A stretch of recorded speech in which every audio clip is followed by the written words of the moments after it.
Dokie. I think that we're live. I'm pretty sure we're live right now. It feels like we're live. I think we're live. Is anybody here? Someone put OTVO in the chat, if you would, please. Overturn Terry versus Ohio, if you would, pretty please. Chevy, Katie, Chris, Soy Leal. Soy Leal, did you ever put your story on endtorturecuffs.com? You guys know we have that endtorturecuffs.com. Can everybody hit the like button just real quick? We'll get a few more people in here. I'm waiting for Deboraugh to come on.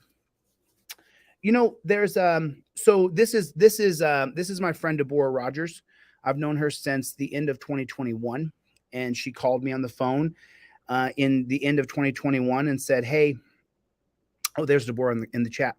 And she called me in the end of 2021 and she said, "Hey, you know, I need your help with this case." And I said, "I'm not an attorney. I can't represent you. I can only tell you what I think and my thoughts."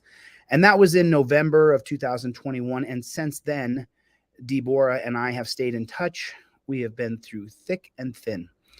It's been pretty interesting, to say the least. So we're going to talk about Deboraugh today and her court trial. Her you know, if you guys, let me switch to this side over here. It's over. The trial's over. So we're going to bring Deboraugh on and she can tell a little bit more about that. Gary, what is going on? Shanta, how are you, my dear? How are you? Claudette, Citizens Broadcast Cooperative, what's going on? Joseph, Billy, Rat Audits, what's going on, Rat? How you doing, brother? Good to see you again, man. Thanks for coming. Appreciate it. So we're going to talk a little bit about Deboraugh Rodgers. We're going to show a little bit of her tape. And there's a couple things that I want to share with you guys that I'm dealing with now. You know, and I guess this is a fair warning for so look, if people say things about you that are untrue, and I'm going to be running for governor. So if someone says something about me that's untrue, you could do that and I might sue you.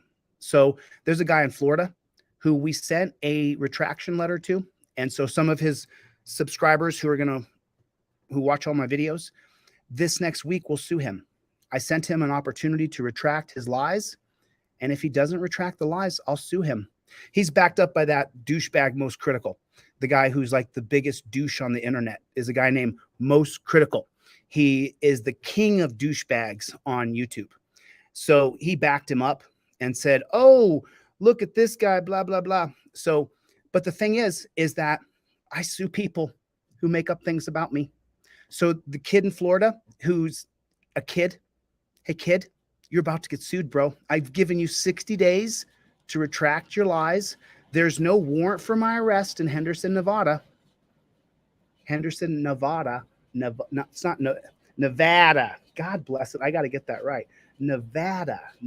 I'm so sorry. Nevada. It's Nevada. They like Nevada here. The coppers the other day were like, it's Nevada. So while I have a couple minutes here before Deboraugh, my buddy, comes on here, I want to show you guys what I'm working on right now. So if you guys will take a look at this, I'm going to share this with you guys, and I'm going to put the link in the chat.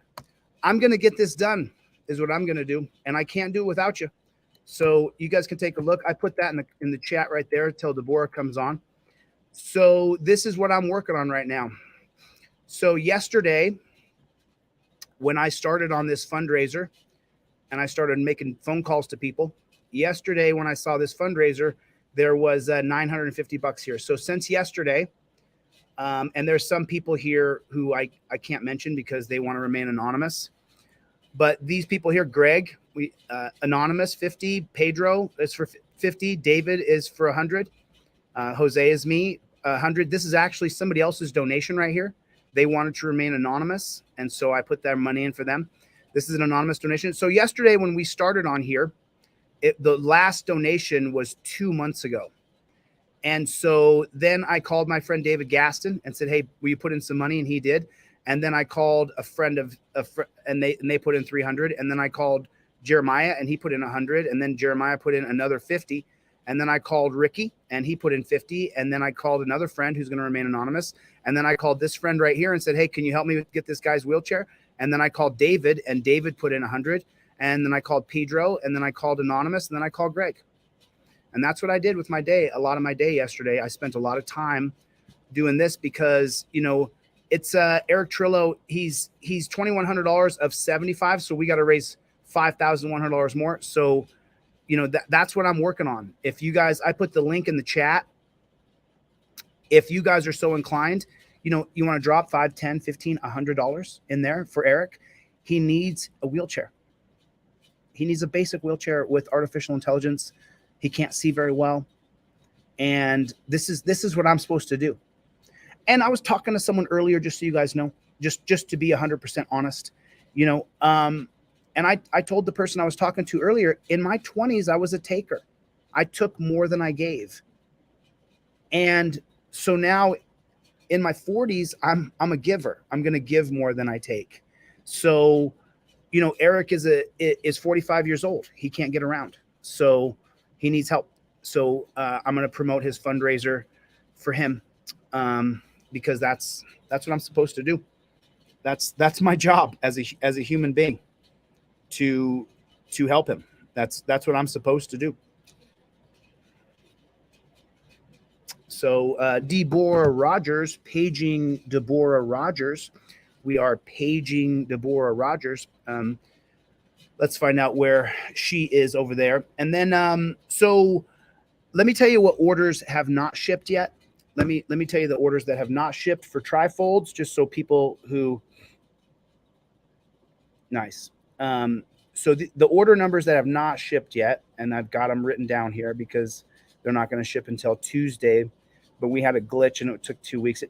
You know, nothing ever goes easy. If you're an activist and a freedom fighter, nothing's ever simple. There's never going to be anything easy. You're not just going to easily slide through life. You are putting a stick in the spokes of the powers that be. And so you're always going to have to deal with so 6458, 6454, 6440, 6446, 6447, 6448, 6438, 6435, and 6429 have not yet shipped. So those won't ship until Tuesday. And that trifold is available on deletelaws.com. Deletelaws.com. That's where it is. And so those trifolds are going to be shipping soon. And then Alan Hub is in here, and we got to do a. I mean, are you guys getting the Snapchat fake text messages? Who else? Can you guys put in the chat if is everybody else?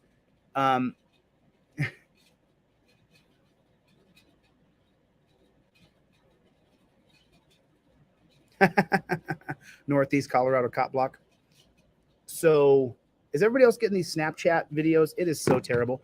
So while Deboraugh is not here, there's a video I want to show you guys that I watched yesterday. And I'll tell you, you know, when you talk about coppers, when you talk about how bad the coppers in our country are, this is pretty unbelievable. I watched this entire thing yesterday. I don't know if we can watch the whole thing, but I think it's really good. And it's an hour and a half long, and it's on Pink Camera Magic.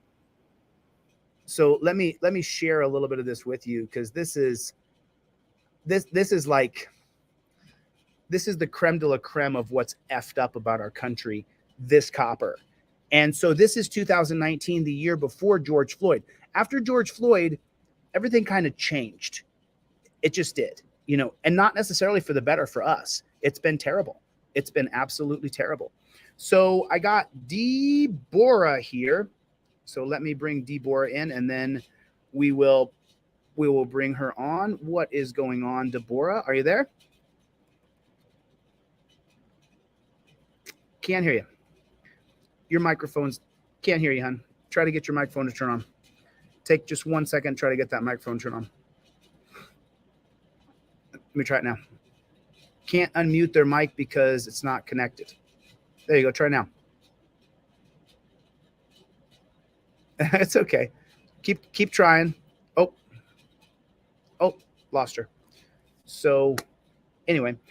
Okay, so she'll be right back, but let's watch a little bit of this video until Deboraugh comes back, because today's the day to celebrate, because Deboraugh Rodgers is no longer facing the dungeon, and I'll let her tell her story, but it's good stuff.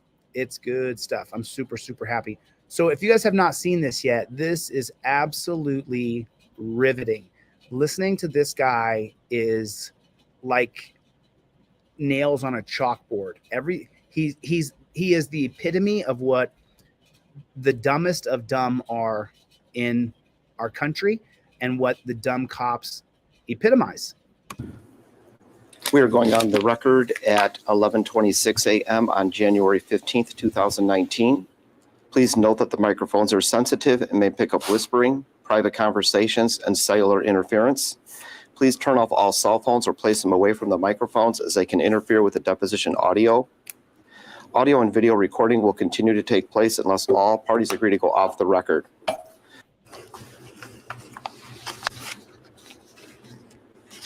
Is that the policy that you're talking about? Yes. Okay. Building, taking video. Let me give you a little backdrop here. This guy goes out and puts a journalist in handcuffs and arrests her.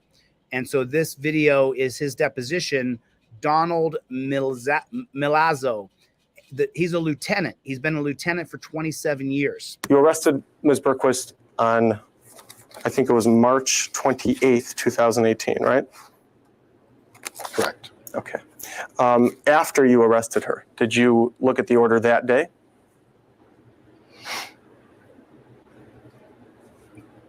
No. How soon after the arrest did you look up the order to see what it actually said? I don't recall. Okay. Was it very soon after? Was it only after you got served with a lawsuit? Can you help me out at all? Because it's almost a year later. Again, I can't recall when I looked at it. Do you remember if it was hot or cold outside? I don't. Do you remember where you looked it up? I don't recall. Did you ask somebody to bring it to you, or did you look it up yourself?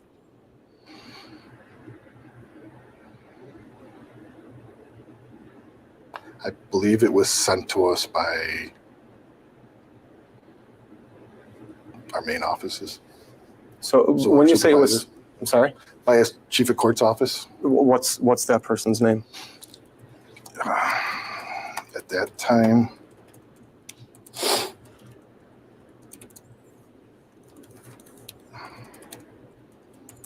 think it would have been Eddie Avant.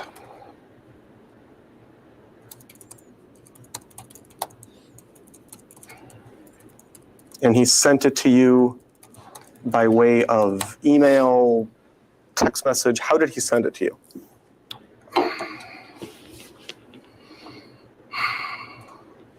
I don't recall. This is some really riveting stuff. After I have Deboraugh on, I'm going to come back on with this. This guy is a total dunce cap, a total pig.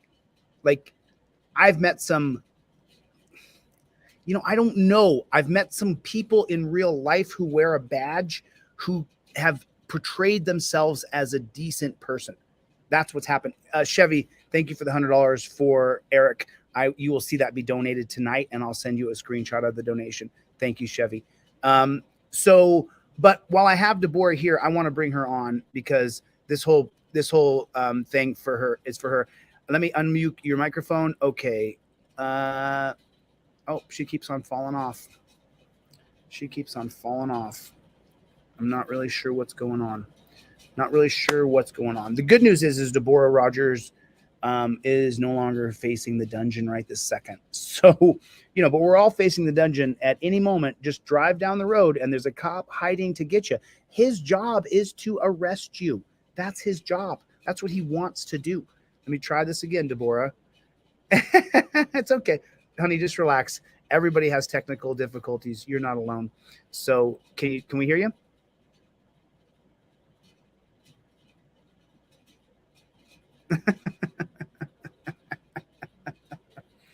Maybe I can get someone to help you on the back end. I'm you know what? You're having time. I'm having schmo hair day. So I'm having like that one of those schmo hair days where you just look like a moron. I'm great at that though. I'm really good at that. So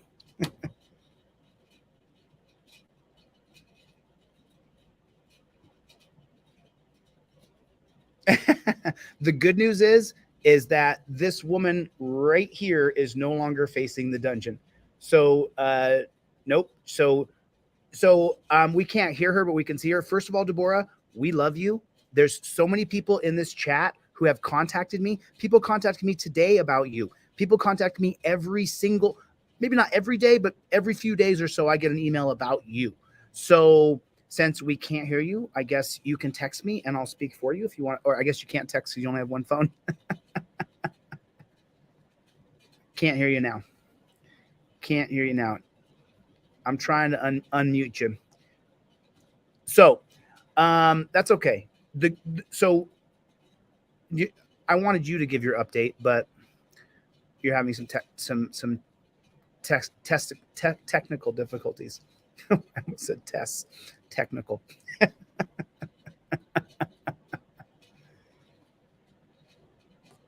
You want to try? Got nothing. Oh, there she goes again. Oh, there you go. Okay. There you go. There you go. Okay. Good. Very smart. Thank you. I appreciate that. So I'm just going to give her a call real quick on audio. Answer your phone, Deboraugh, so we can hear you.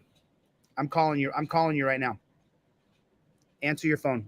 We won't be able to see you, but we'll be able to hear you. Are you there? Are you here? I'm calling you right now. I can't hear you. Let me try this one more time. Can I hear you now? No, I can't. I'm going to call you on the regular phone. Oh, there you are. I can't hear you now either. Can't hear you. I can't hear her on this phone. I can't hear her. So she has a broken microphone. Can you can hear me just fine? I can't hear you at all. Let me turn off my Bluetooth. Maybe it's going through maybe it's going through my speaker and I don't know it. Okay, let's try it now. You know what? Let me turn off my Bluetooth and see if that will get you on here, because I don't want to tell your story. I want you to tell it. So let me turn off my Bluetooth. My Bluetooth is off. Can you hear me now? I can't hear you though. Can you turn it up? Can't hear you. So this is Deboraugh Rodgers. We just can't hear each other. Is your mic turned on, Deboraugh? Let's get your mic on. Oh, you have to get off StreamYard. You have to hang up the StreamYard, Deboraugh. You have to hang up the StreamYard so I can just talk to you on the phone. Hang up your StreamYard. We're going to get her on the phone because I've been working with this woman since November of 2021, and I'm going to get her on this phone because I want you guys to be able to hear what she says. There it is. Now we're ringing. I can hear you. I can hear you. Yay. Yay. Okay, cool. So everybody, Deboraugh Rodgers, this wasn't ideal, but it'll work. How are you, dear? I'm good. This has been such a remarkable experience, and it's not over. It's still going? Yeah, this is just one step. Battery 90%. And Connected to Chille's Mac Mini. One sec. This is just one tiny little step in the whole Connected thing. to SBIDLZ. What happens next? hurdle, because this is the hurdle that I've had to have the most suffering, I think, that I will have through this whole thing. Connected to Chille's Mac Mini and SBIDLZ. But it also has provided me with so much strength and tenacity and wherewithal, and more than anything, my faith is stronger than I could ever imagine. You know, and that is something that you can't just go and get. You have to live that. You have to go through trials, tribulations. Deboraugh is a big Christian. She's a big Jesus lover. She's a big Jesus person.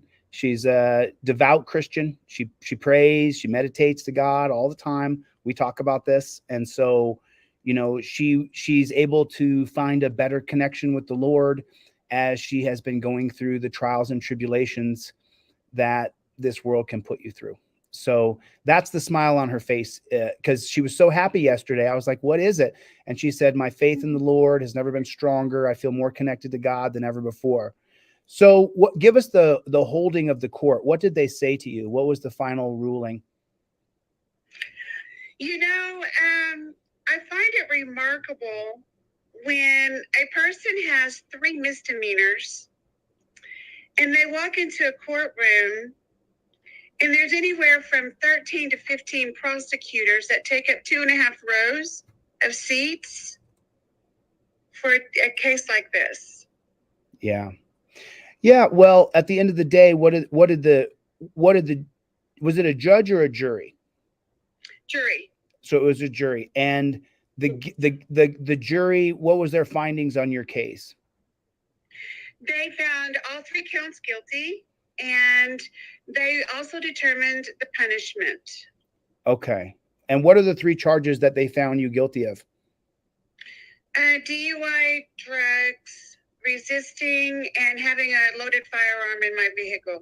So they found you guilty of 3 misdemeanors. And yes. The jury found you guilty of 3 misdemeanors. And then yes. What did they sentence you to? Because it was up to them as well. Yes, which I so appreciate. First of all, you know, I've claimed innocent because I'm innocent now. I am guilty of having not necessarily a loaded firearm, but I am guilty of having firearm in my vehicle. That is a fact. Yeah, but that's not a crime. The government's made it a crime, but it's not a crime. It's not a crime to carry self-protection. And no matter how much they try to say it's a crime or they convict you of a crime, it's not a crime to carry self-protection, and that's ridiculous. But I do understand they've created some ridiculous laws. Well, which I didn't know either, but what most people don't understand is Native Americans are not privy to the constitutional rights. Oh, they don't get the same constitutional rights Native Americans don't? Not when you're a Native American on Native American soil. We only have the rights that adhere to the Constitution that are written in the Indian Civil Rights Act of 1964. Right. And the Second Amendment is not in there. Right. That's right. Yeah. So it was a crime, and I am guilty of having a firearm in my vehicle. Okay, so I was not aware that was against the law, and I don't think 99.9% of Americans knows that on tribal land that's against the law. To carry a gun in your car on tribal lands is against the law. So each tribe determines their own laws.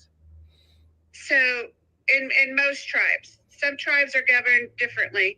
For the most part, most tribes, they determine their own laws according to how their council, makes the rules and laws. And so for each tribe, the laws are according to how the tribe wants them to be. Now, this tribe has since then changed that law. Okay. And yeah, they've updated that law. Wow. But at the time of my arrest, we were only 3 weeks into this tribe even having jurisdiction, supposedly, of anything Native American in that area. Okay. So they hadn't had a chance to update it. Now they updated it, so now it's no longer a crime to carry your gun on tribal lands. Is that right? In certain instances, yeah. Okay, so they found you guilty of... Call from 1.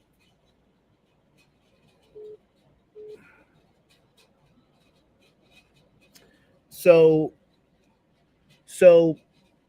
now they found you guilty of... let me turn my ringer off real quick, Deboraugh.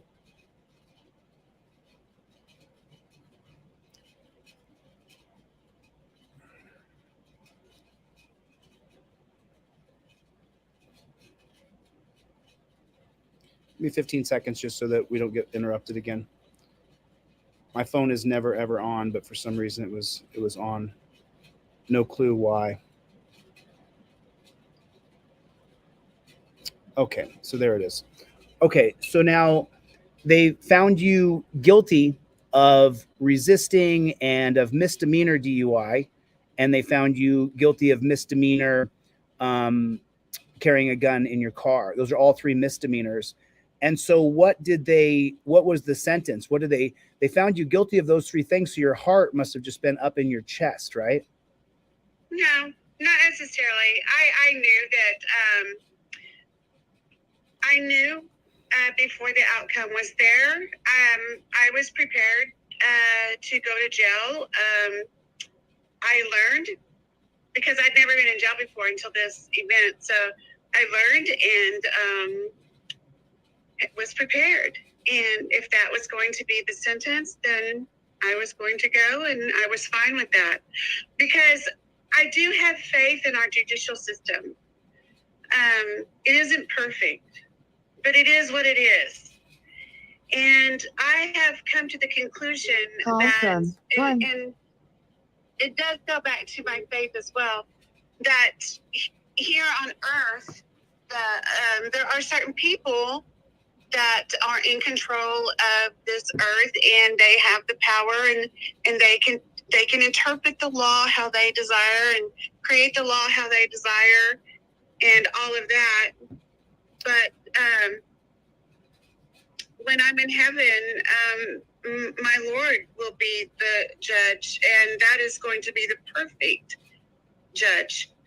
But this down here, it's fallible, and we just have to live with that.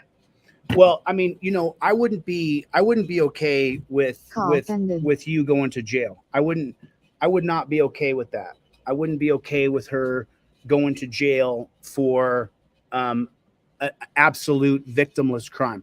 I wouldn't be all right with that at all. So that would be really hard for me to accept. I'm not accepting that. I'm accepting the fact that there is a system, and until it is better, I have to at least acknowledge it, because obviously when someone puts you in cuffs and they have authority over you and you're powerless, you're enslaved. And it's either, comply or not. And they have the authority to do what they want. And, that's the way it is right now. Yeah. Well, we're going to change it. So now let's get to the meat of this here, because they found you guilty and they got 3 charges on you. And so what's the sentence? Because there's a lot of rumors going around YouTube. Everybody wants to be the first and not necessarily the correct person. So what actually right. It doesn't matter if you're right. It matters if you're first, which is just it's so ludicrous. But so what did they sentence you to then? Okay, so before we get to that, I want to tell you I was offered some very sweet deals. Deals that the average person would not turn down. But if I had taken those deals, I wouldn't be able to hold my head up high, knowing that I would have gone back on my integrity and said I'm guilty of a crime I didn't commit. Right. And I could not hold my head up high doing that. Right. I can hold my head high today. Right. Well, because I know. Yeah. They know, the ones that were there know. Well, I know what actually happened. And also, Deboraugh, I'm trying to get rid of my square on here. I don't need to see myself on that camera. I just want to see you. So also though, when you're being prosecuted by the state and you haven't hurt anybody, there's no victims of your crime, alleged crime. You literally are just driving from point A to point B, and you get charged with 3 crimes. That's what everybody really needs to take away from this. She was taking food to her friend who was too ill to go get food, and on the way to take him food, she gets pulled over and is charged with DUI, having drugs because she did a surgery that day, prescription medication, and then having a gun in her car. But she was just driving. That's it. She was just traveling across America and I guess on tribal lands. So FBI DLZ disconnected. it's just incredible to me that this has happened to you, to be honest. For me, I kind of summarize it as I picked up medication that was prescribed to me, and I was charged with a DUI for having it in my possession. That's incredible. That's incredible. That's what it boiled down to. You had medication that was charged with a prescribed to you. DUI. Huh? You had medication prescribed to you and you were charged with a DUI and possession for having it. Not possession. I was just charged DUI. because I had it in my possession. Yes. Okay, so it was resisting arrest, DUI, and then having a gun. Okay, sorry, I messed it up. Yes. I think I got it. So now what's the deal? Your 3 guilty charges. What are they going to do? So I find this remarkable. So most often when a judge or jury determines a jail sentence, typically, and I've read a lot of cases in the last couple of years, it's 10 days, 20 days, a month, 6 months, 90 days, a month, or 6 months, or a year, and goes on. But, you know, I've already spent just almost 50 days in jail. So I had that credit, more or less. And I find it remarkable that the punishment could have been anywhere from 0 days in jail to a year in jail for each charge. And it could have been $0 up to $1,000 for the first 2 charges. And now the third charge, I don't think there was any jail time associated with that as an option, but the fine was $500 maximum. Okay. So I received 15 days for the first charge, 15 days for the second charge. I've never heard of anyone getting 15 days, but I appreciate it because the judge said I had time served because I had served more than the total of 30 days. So you got But there's more because now they punished me with a maximum financial. So I was charged $1,000 for the first charge, $1,000 for the second charge, and $500 for the third charge, which is the maximum amount that could be fined.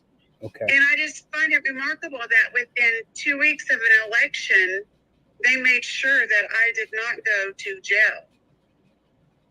Well, the powers that be have their own interests. You know, Exactly. they don't. I don't think it would have looked very good for the administration that is running this judicial system right now. So then you got 30 days in jail and that's time served? Yes, sir. So 30 days in jail, time served. Perfect. So I got to go home. Yes. That's perfect. So you got to leave court Yes. with your guilty verdicts and time served. Yes. And so you don't have to go to the dungeon. Yes. Yeah. Yes. Yes. Yes. All I cared about was her not going to the dungeon. That's all I cared about was her not going to a dungeon. That was my only concern because she already was in jail for 6 weeks and it was horrible for everybody on Team DLZ. If you're new here, we got a team delete laws, DLZ. And most of the people here in this chat have been here with me for a long time. And we were all on pins and needles when she was in jail for 45 days. And now you're telling me that it's time served total. Yeah. And it's been past 2 years, so they cannot ever come back and charge me with those crimes again, ever. Yes. Yes. Yes. Yes. Yes. Yes. Yes. Wow. So the trial was supposed to be 1 day, pretty much. And it ended up being almost 2 complete days, but it was spread over a 3-day period. Because we were there from like 9 to 5 the first day, and then we were going to come back at 2 the second day, and then that got delayed until 9 a.m. the next day. And so it was hard. The first day, the prosecution, first we had jury selection, and then the prosecution did their portion. So the officers testified and everything, and then of course we had cross and everything, and then we went home, and then the third day the defense was supposed to be allowed to do their part, but I turned down the sweetest deal ever, some people would think.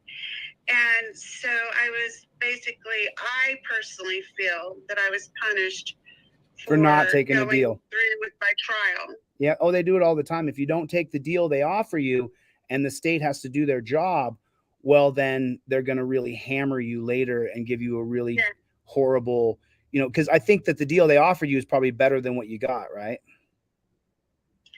I will tell you the deal. The deal that they offered me was to drop the DUI, reduce the resisting to disturbing the peace, and then have guilty for the firearm and no fines, and just walk out. But basically, I wouldn't be able to move forward, if you know what I mean. Yeah, with your appeal and your motion about Cherokee Nation. Yep, I know. Yeah. I know. Well, So- so the couple comments in the chat, let me just answer those real quick. So for me, Deboraugh is my friend. We've been friends since 2021, and we talk a couple times a month. Sometimes we talk for hours on end. And my only concern was her going to the dungeon, because once you go to the dungeon, they can kill you. They can send someone in to kill you. The guards can kill you. Recently in Ironton, Ohio, a guy hung himself from a 4-foot bunk bed, and he's 6 foot tall. So, he was 6 foot tall. So for me, I think I saw someone in the comments say, what are you celebrating about? She still did 45 or 50 or 60 days in jail. I'm celebrating that my friend's not going back to the dungeon, and that Team DLZ is not going to be in disarray, because every single day you were in the dungeon, there's hundreds of people on the team. Someone new contacted me every day. How can I send Deboraugh some money? Where's Deboraugh? Have you heard from Deboraugh? So for me, it causes a lot of communication disruption, because everybody here cares that you went to the dungeon. And so I get so many emails and texts and phone calls. And so it's, yeah. So I'm super stoked. I'm super stoked. So what are your total fines? How much fines do you have? $2,500. $2,500 in fines. And the court, as long as you're making payments, they can't arrest you. So Correct. even if you're paying $5 or $10 a week, they still can't arrest you. So we'll get it. We'll get it. We'll do another fundraiser for you pretty soon. I want to finish Eric's fundraiser for his wheelchair. And then as soon as we finish Eric's fundraiser for his wheelchair, I got pressed with rancor. Alan Hubb is going to need a little help too, because he's hiring an attorney, because he got arrested for filming cops.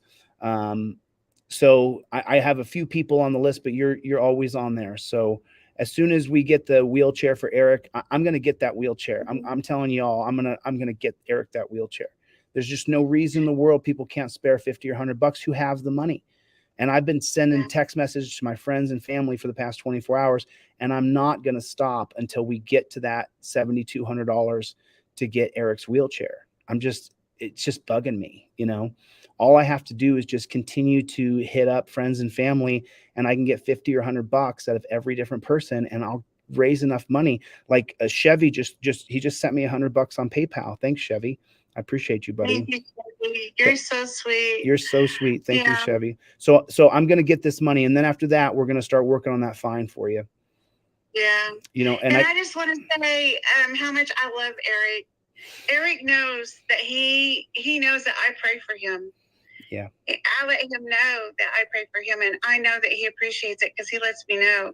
And I love Eric. He is a true Delete Laws team member. Yeah. He's been here for a very long time.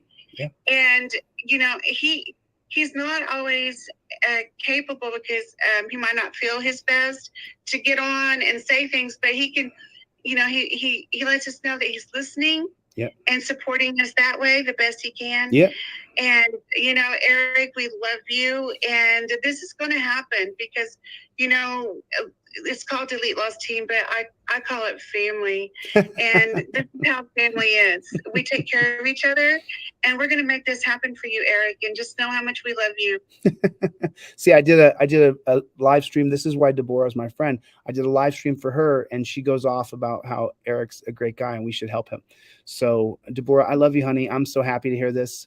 So, anything else you want to say to anybody else before I let you go? I just want to say that,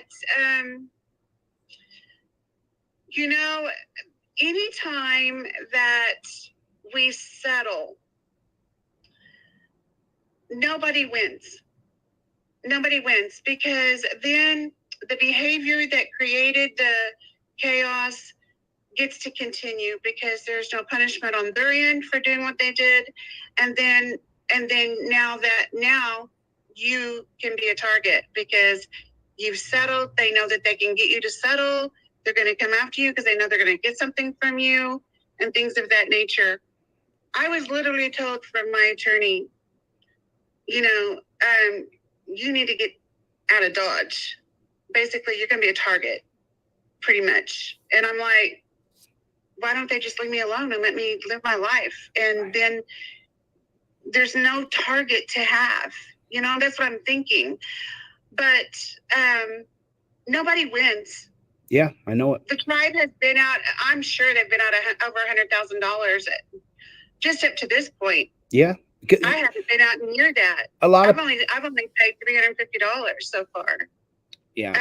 Not counting my attorney, and because I haven't started on these fines. Now I was fined with the other thing, and that's what I've paid so far. I think we've raised, wins. Right. I mean, I think we've raised a little over $2,000 for you, 2,500, something in there. Mm-hmm. And, she made that money last, y'all. She made that money last. She bought the 3-ring binder I asked her to buy. She got all of her paperwork in order and she kept track of it.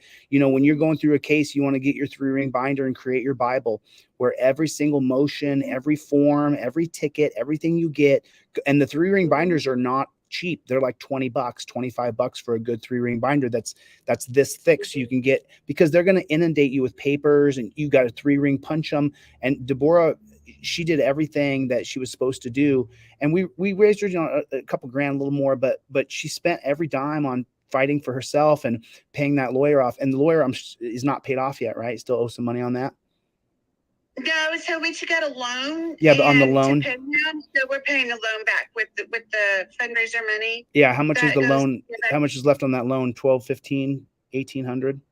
I'm not even sure, because I just know that the payments are due the last week of the month, and so then when we have a fundraiser, it just gets paid, and then like whatever's left over goes to like ink or gas or something. Because like I have at least 3 doctor's appointments a week now. I've been in the hospital more the last 2 years than I've been in the last 2 decades because of this. And so like doctor's appointments, but yeah, I make it last, like you said, because,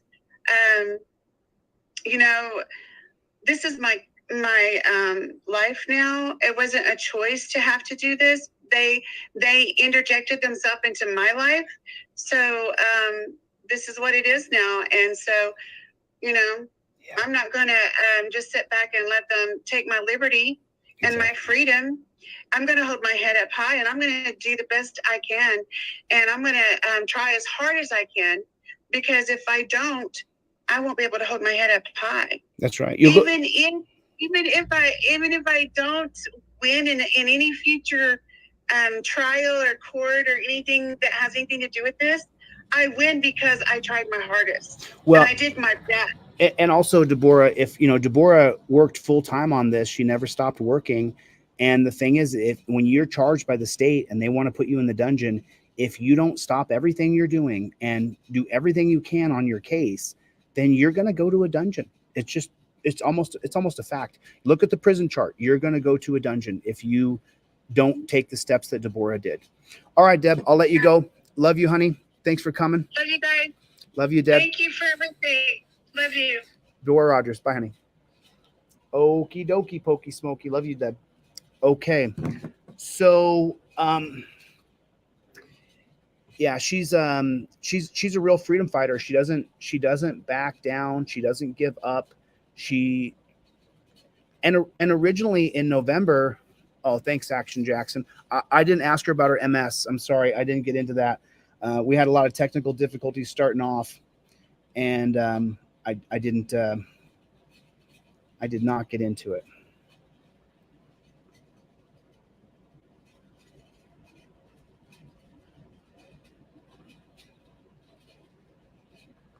Oh, okay. Got it. Thank you. I appreciate that. So, look, when you guys get a case, you got to fight. I know Press with Ranker has a case. Butch the Original, good to see you, my friend. Gloria. Joe Magnus, what's going on, Joe? How are you, buddy? Good to see you, Joe. Water Rotter, a loud toddler. All right. I'm going to get into a little bit more of this video right now. Deboraugh, God bless you, honey. I'm so happy for you. I'm just ecstatic that you're not facing a dungeon again for these charges. There could be more, but for these ones and this last couple of years, that's now put to bed. Now we got to do some fines and stuff. And hopefully when the economy comes back up in the next few months or year, it's going to get better. Right now, everybody's struggling. So let me show you guys what I was showing you earlier.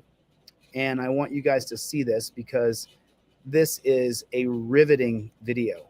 If you guys have not seen this, now I might jump ahead a little bit, but this guy lays out how they can be tyrants if it's for officer safety.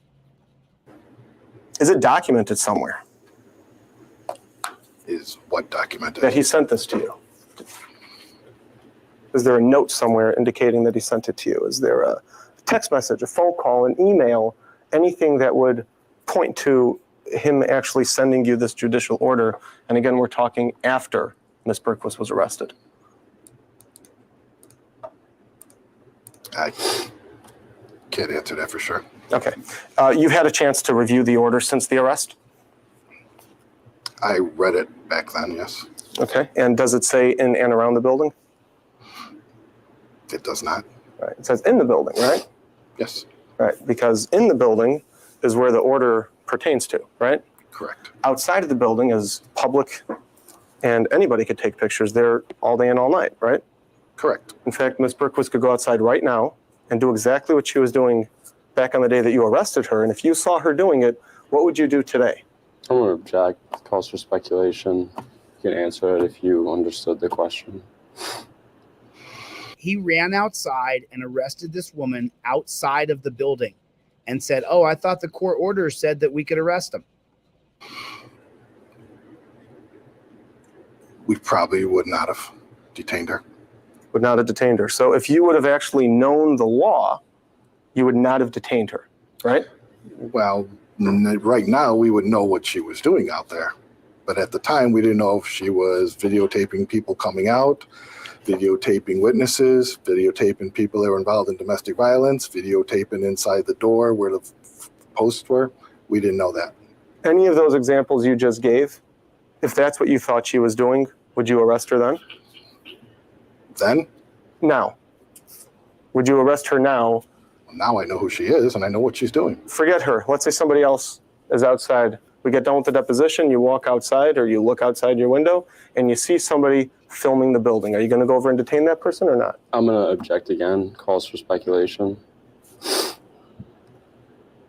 I'd like an answer. Unless I instruct you not to answer, you can still answer it. I just Okay. have to object. So again, the question, just so that we have the question answer and the objection is noted. If you look outside your window right now, today, January 15th, 2019, and you see somebody standing there taking pictures of the building, taking video of the building, what would you do? We're still going to approach them to find out what they're doing. And what if they don't want to tell you? What would you do then? Well, then again, we would handle it in case-by-case incident. Okay. Is there any situation in which the person just says, I'm not talking to you, and you would detain them now that you know the actual order? I'm going to object again. It's calling for speculation. You can answer it if you understood. I can't say. All right. Well, let me ask you this. Are you armed right now? Yes, Are you going to pull out your gun and shoot me right now? I'm object. That's or no? argumentative. That's I'm not arguing harassment. with anything. Let's not do that. Are you telling him to not answer that question? No, he can answer, but I'd like an answer, let's not please. do that. What was the question again? Right now, are you going to pull out your gun and shoot somebody? Yes or no? I'm an object. For form, foundation, well, what's the question? You're going to pull out You your gun heard and the shoot question, someone? he answered it. And the reason you wouldn't do it is because it's illegal, right? Correct. Am I asking you to speculate about what you would do? Are you asking me to speculate on what? Whether I About would shoot you or not? Yeah, you were able to answer that question very quickly and easily without your attorney This is an absurd Excuse me. question. I'm going to object. Excuse me. Again, Excuse me. this is harassing. Without your attorney objecting that I'm asking you to speculate. There are specific determinations on whether or not I can use deadly force. Okay, excellent. Now, let's go back to my example. You look outside the window, you see somebody pointing a camera at the building, just like Amanda was in March of 2018, and videoing the building. Are you going to detain that person or not? I'm going to again object as it calls for speculation. Right. Speculating. In that situation, there are no determinant prerequisites or ways to know whether or not we would do that. Doesn't say if they videotape this, you can do this. If you don't, you could do this. With lethal force, it's all documented. Excellent. Okay, now it's documented for this also, isn't it? You get to detain people if they're recording in the building, right? Yes. Is there a policy that tells you when you're allowed to detain somebody outside of the building? If suspicious activity, yes. Did you hear the question? Did you hear my answer? Did you hear my question? I'm not going to answer your questions today. Okay, then I'm not sure. You're going to have to repeat your question. My question was, do you know of a policy that tells you if and when you're allowed to detain somebody taking pictures outside of the building? I'm going to object. It was just asked and answered. I'd like an answer, please, this time. Repeat your question again. Do you know if there is a policy that tells you when you are allowed to detain somebody for taking pictures outside of the building? If it falls under suspicious activity, there is procedures to follow. Okay, There what it is. constitutes There suspicious? it is, right there. You just heard it. You just heard it. You can be detained if he thinks or says you're suspicious for taking pictures of a courthouse. If this dunce cap, if the dumbest guy that you've ever heard give a deposition decides that what you're doing is suspicious, he can detain you. What does detainment mean? Torture cuffs. He's not done showing how tyrannical policing in America is. He's not done showing how dumb he is either. Just watch. This activity under this policy. If it falls under suspicious activity, there is procedures to follow. Okay, what constitutes suspicious activity under this policy? Well, we're responsible for a lot of people here and the safety of this building. So if we feel that somehow it could be a safety risk, we can detain. And wouldn't there have to be something other than just taking pictures for you to decide that it's suspicious and you need to detain the person? How would we know that they were doing anything other than that? Well, what I'm asking you is, why do you get to detain somebody unless you do know? I'm not following your question. Okay, I'm asking you a very, very simple question. Let me ask it this way. Okay. Are you allowed to detain people for taking pictures outside of the building, yes or no? If it falls under suspicious activity, then we can detain people and find out what they're doing and who they are. And is that a policy, a Cook County Services Department policy? No. That's Terry versus Ohio, my friends. Listen carefully. This is the reason I'm showing this. Listen carefully to what he says. The cop can't answer properly. It's Terry versus Ohio. It's a national holding. Are you allowed to detain people for taking pictures outside of the building, yes or no? If it falls under suspicious activity, then we can. There it is. So are you allowed to detain people for taking pictures outside of a building? If it falls under suspicious activity, then yes, we can. Or for officer safety, he'll say in a few minutes. That's Terry versus Ohio. It's the reason I started this channel. So frustrating. can detain people and find out what they're doing and who they are. And is that a policy, a Cook County Services Department policy? No, it's Terry. Suspicious activity, yes, Yeah, No. policy 172, right? correct. Terry. Suspicious activity reporting. Right, is that the policy? Correct. Can I have a few markers, please?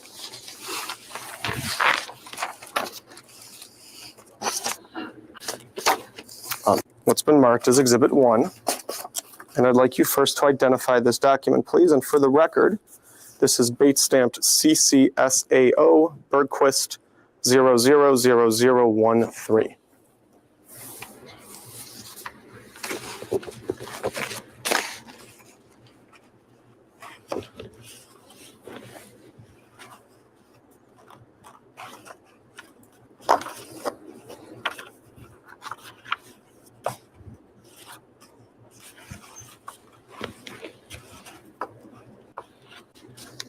Later, policy that you're talking about.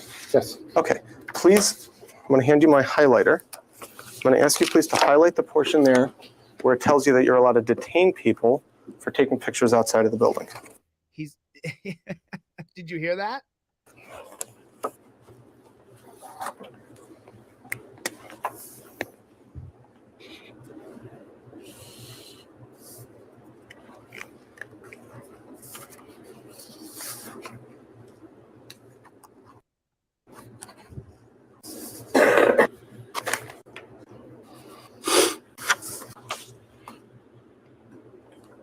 Something. Okay, excellent. So I see that there's something on the first page that you highlighted, two things on the second page that you highlighted, and well, the third page is mainly blank, so nothing highlighted there. All right, now the first thing that you highlighted is, and I'm going to read exactly what you highlighted. Examples of suspicious activity may include but are not limited to. Did I read that correctly? Correct. Okay. Where does it say there that you get to detain people? And I'm going to hand it back to you so you can show me. And this time highlight, please, where it says you get to detain people. Okay.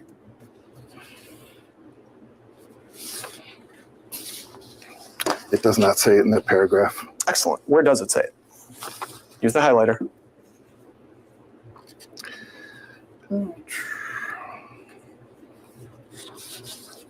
Down under reporting and investigation. Okay. So now we're moving to the second page. You highlighted two things.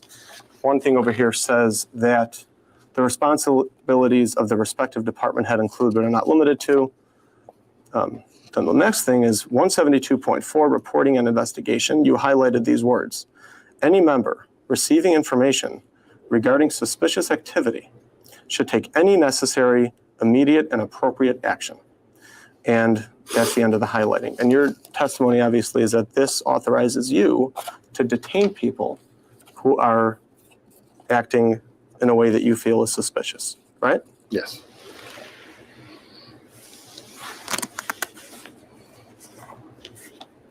And just so that I understand this correctly, if right now we could go back in time and replay exactly what happened on the day that you arrested Ms. Bergquist. So now we're back to that moment where you don't know her and you don't know what she's doing. But you do get to go back and decide if you're going to arrest her. Are you going to arrest her or not? I'm going to object again. As it calls for speculation. You can answer. You're asking me if it happened tomorrow, what would I do? Nope, that's not what I asked you. Okay. If you could go back in time to the day that you arrested her, would you still arrest her? So you're asking me if I can go back in time? Yeah. I don't know how I could do that. Okay. Did you understand my question? I did, and you're asking me to suppose whether or not I can go back in time. I can't. So you can't tell me if you would still arrest her? I can't tell you what would happen on that day if I went back in time, no. Okay. Is this an attempt to be funny? Not a bit. Are you trying to answer my questions? I'm trying to answer your question. You really can't figure this out because you can't wrap your head around time travel. That's what you're saying? Object again. I mean, I'm going to object. It's getting to be harassing again. Is this what the question is? Hypothetical time travel backwards? Is that really how you interpreted the question also? Is that what you're asking? If he could go back in time, would he do it differently? Is that not what you're asking? Yeah, that is what I asked him. Okay. Well, I don't think that asks him to do time travel. It's asking him to speculate. Okay. So I'm objecting So to object that. to speculation. And I'm That's fine. objecting that it's harassing as well. Excellent. I'm harassing. Thank you. If you could go back in time and not arrest her, would you arrest her or not? I can't say what I would do. Okay. Do you feel that the arrest of her was proper or not? The detainment was proper. The detainment was proper. What information did you receive regarding suspicious activity? I'm not sure what the question means. Okay. The part that you highlighted. Oh, okay, so let me jump in here because I've already watched this, and this is the reason I'm showing it. He's saying, let me play it again. So I want to answer the question. So because he's not going to answer properly, but let me give you the proper answer so you know it. Would you arrest her or not? Okay. So I'm objecting So to object that. to speculation. And I'm That's fine. objecting that it's harassing as well. Excellent. I'm harassing. Thank you. If you could go back in time and not arrest her, would you arrest her or not? I can't say what I would do. Okay. Do you feel that the arrest of her was proper or not? The detainment was proper. The detainment was proper. What information did you receive regarding suspicious activity? He doesn't need to receive any information from anybody else to say that he's suspicious and can then detain you. That's why I stopped it right here. Terry versus Ohio completely upends all of our amendments. You don't have a First Amendment right, a second, a fourth, a fifth, an eighth. You don't have any rights with Terry versus Ohio. He doesn't need anybody to tell him that Amanda Berquist outside is suspicious. He can decide it. The Fourth Amendment says no warrant shall issue but upon probable cause supported by oath or affirmation of the victim. Terry versus Ohio changes the probable cause standard to reasonable suspicion. And then this filthy, dirty copper right here can say, I swear I was suspicious. And now you get arrested. Arrested used to mean detained. Detained is arrested. Another Terry versus Ohio magical thing that happened. So let's get back to it. But the cops can detain you if they say they're suspicious. Nobody has to call. I'm not sure what the question means. Okay. The part that you highlighted here says any member receiving information regarding suspicious activity should take any necessary, immediate, and appropriate action. What I'm asking you is, what did Ms. Berquist do? Or what information did you receive regarding suspicious activity? The fact that she was videotaping the building and possibly inside the doors, we is suspicious. Okay. Is it against the law to do that? Not necessarily. Is it ever against the law to do that? No. Thank you. So if you detain somebody for doing something which is not against the law, isn't that an unlawful detainment? Not if we're required to do a report and we can't justify what they were doing there. Okay. So Are you familiar with the Cook County Sheriff's Office Strategic Operations Center informational bulletins? Do you know what those are? yes, There's one that's titled Photographing Exterior of County Facilities. Are you aware of that? yes. Okay. I'm going to hand you what's been marked as Exhibit 2. And this is bait stamped CCSAO Berquist 000016 and 17. I'm going to find a Which, by the way, Amanda Berquist is currently suing them, just so you know. I'll show you the lawsuit in a second. spot that it doesn't obstruct any of the words. And I'm going to ask you to take this document. I'm also going to give you my highlighter again. Tell me if there's anything there that allows you to detain people for taking pictures. How ludicrous.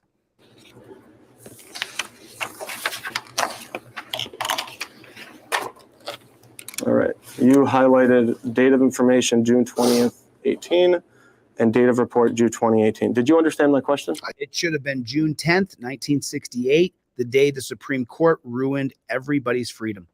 It did. Okay. So I'm going to hand it back to you again. Okay. And the question is there anything in here that allows you to detain people for taking pictures outside of the building? Okay. The answer to it is this bulletin came out after the fact. So what you're saying is that this modified the county's policy.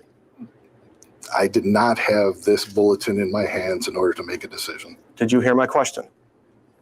I don't know if it modified their policy or not. All I know is I did not have the bulletin in my hands on March, 28th, to make a decision. Does Exhibit 2, the informational bulletin, contradict in any way the suspicious activity reporting policy 172 that's marked as Exhibit 1? Okay. And I'll give them both back to you. Sure.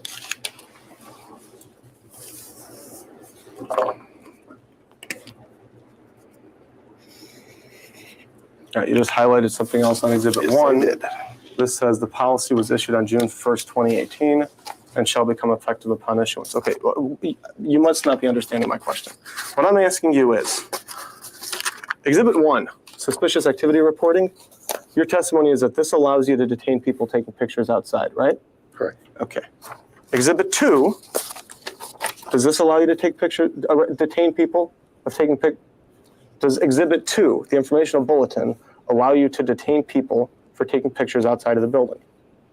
What I'm saying is that both of those bulletins came out after the fact. I did not have those at the time to make a decision. Right, I didn't ask you that. Did you hear the question? No, he What didn't. was the question? He doesn't know it. You want to know if it had the information in there that you're looking for. No. Okay, so let me explain the question. The question is very simple. Is there anything in Exhibit 2 that gives you the authority to detain people for taking pictures outside of the building? No. You have my highlighter. Please highlight the part that talks about that. I've already gone through this, y'all. I've already sat here, grabbed my head, screamed out loud. I've already done this once. I just had to share it with you guys. I sat here and watched this and lost my mind.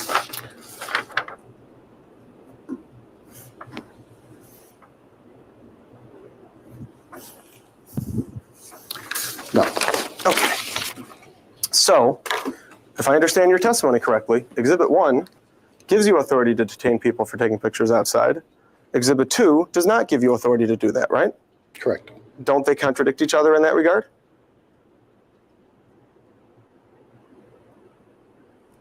Okay. Yes. They do. Okay. So, if they contradict each other, then which one should we look at? Which one do we listen to? Exhibit 1 or Exhibit 2? He doesn't- The bulletins are just bulletins. The other ones are policy. Is it possible that you're just not understanding the suspicious activity reporting Yes, it is. when you think that it tells you that you get to detain people for taking pictures? Okay. So you're asking my interpretation of it? Ah. Okay. My interpretation is yes, I can detain. No, Okay. you I'm can't. asking you, rather than saying that we have two opposing documents here put out by the same county, isn't it possible that really they don't contradict each other? And the explanation here is simply that you don't understand Exhibit 1, the suspicious activity reporting policy. Okay. And again, both of those came out after the fact. I did not have those to go back and utilize to make a decision. What question did I just ask you? You have Okay, the right. question, my answer to your question is I don't know. You Okay, don't, you what have the question? right to detain What someone. question are you wanna saying you know don't know to? You wanted to Can know, you repeat the question, Sure. please? Do you not know the question? repeat it. Okay, fine. The question is very simple. Isn't it possible that Exhibit 1 and Exhibit 2 don't contradict each other, and that the explanation for why you think they do is that you don't understand Exhibit 1? Because you're dumb.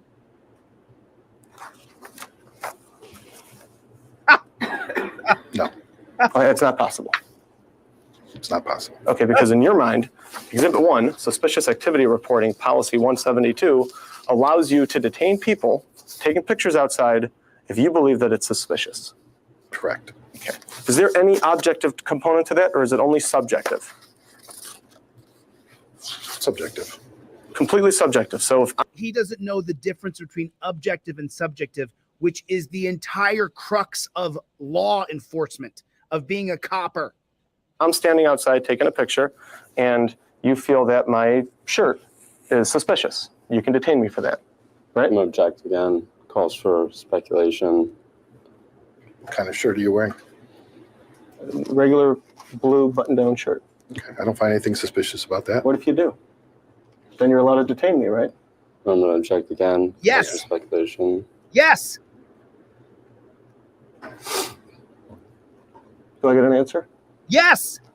You want to know if I object to your shirt? No, that's not what I asked you. If you I found asked you, I'm trying to use an example, but it doesn't have to be an example if you don't want it to be. If there's something, your testimony is that it's completely subjective. It's up to whichever officer is looking. If that officer subjectively believes that's suspicious, you get to detain that person. That's your testimony, right? Yes. If we feel that it could interfere with the security of this building and the people in it, yes, Did you not what he did you just hear my said. question? that was my answer. Okay, No, so I'm he going to ask said- you another question. Is there any objective component to it, or is it strictly subjective? Okay, so just for the chat, just so that no one's in the dark here, a subjective position is when I'm the subject in what's going on. An objective position would be if I'm over here looking at the subjects and I could objectively judge. You cannot be subjective in the scene and also objective, the director or the viewer of the scene. It's not possible. You cannot be subjective and objective at the same time. Objective is when I'm looking at something and deciding from over here. Subjective is when I'm in it. So police, when they are in a scene with me and I'm beating them up with the law because they don't know it, they are subjective. They couldn't have an objective perspective because I'm lambasting their ass right there on a street. Brandon Bork, who arrested me in Las Vegas Metro Police Department, he didn't arrest me by objectively viewing me filming and saying, objectively, I see this man filming and he's interfering. No, he was the subject of my filming. He could not be an objective perspective. Okay, I just want to make sure everybody understands the difference. It's really important because this dunce cap right here, he doesn't know the difference between objective and subjective. He doesn't know the difference. It's super frustrating. Explain the difference. Okay. Do you know the difference between objective and subjective? I'd like to hear what you're asking me. Do you not know the difference between objective and subjective? Okay, can you ask the question? I don't have to answer your questions today. Okay. I asked you a question. Do you know the Again, difference? I'm not understanding your question then. Okay. Do you know the difference between objective and subjective? Yes. Okay. What is the difference in your own words? One is concrete and one is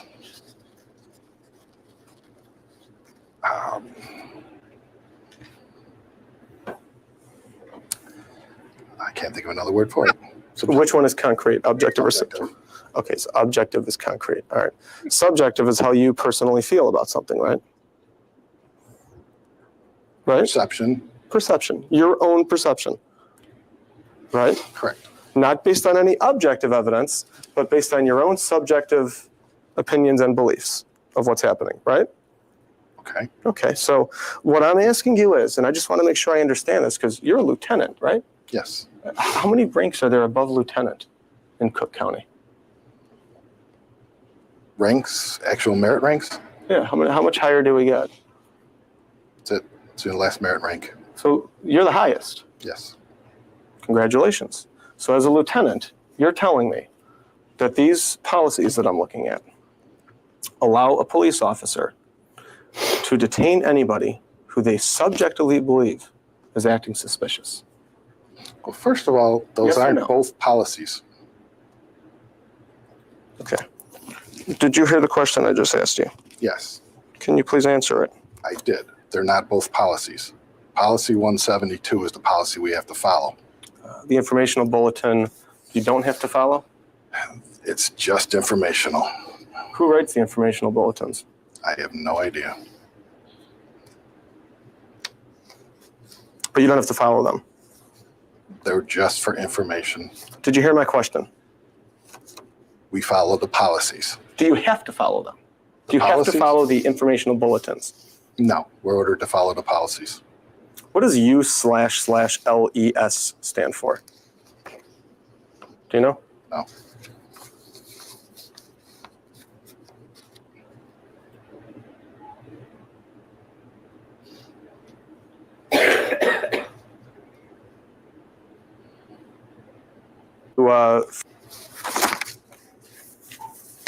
Do people have the right to photograph the outside of the building? This building, this Cook County Courthouse? Yes. Okay. If I understand your testimony correctly, though, if they're doing that, and any police officer subjectively believes that they're acting suspicious, that person could be detained. That's your testimony, right? Yes. So even if they're not actually doing anything suspicious, if there's something that they're doing which the officer subjectively believes is suspicious, he gets to detain that person, right? Yes.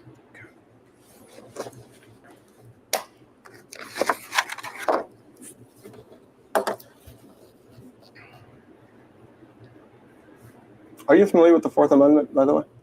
No, he's not. No. Vaguely.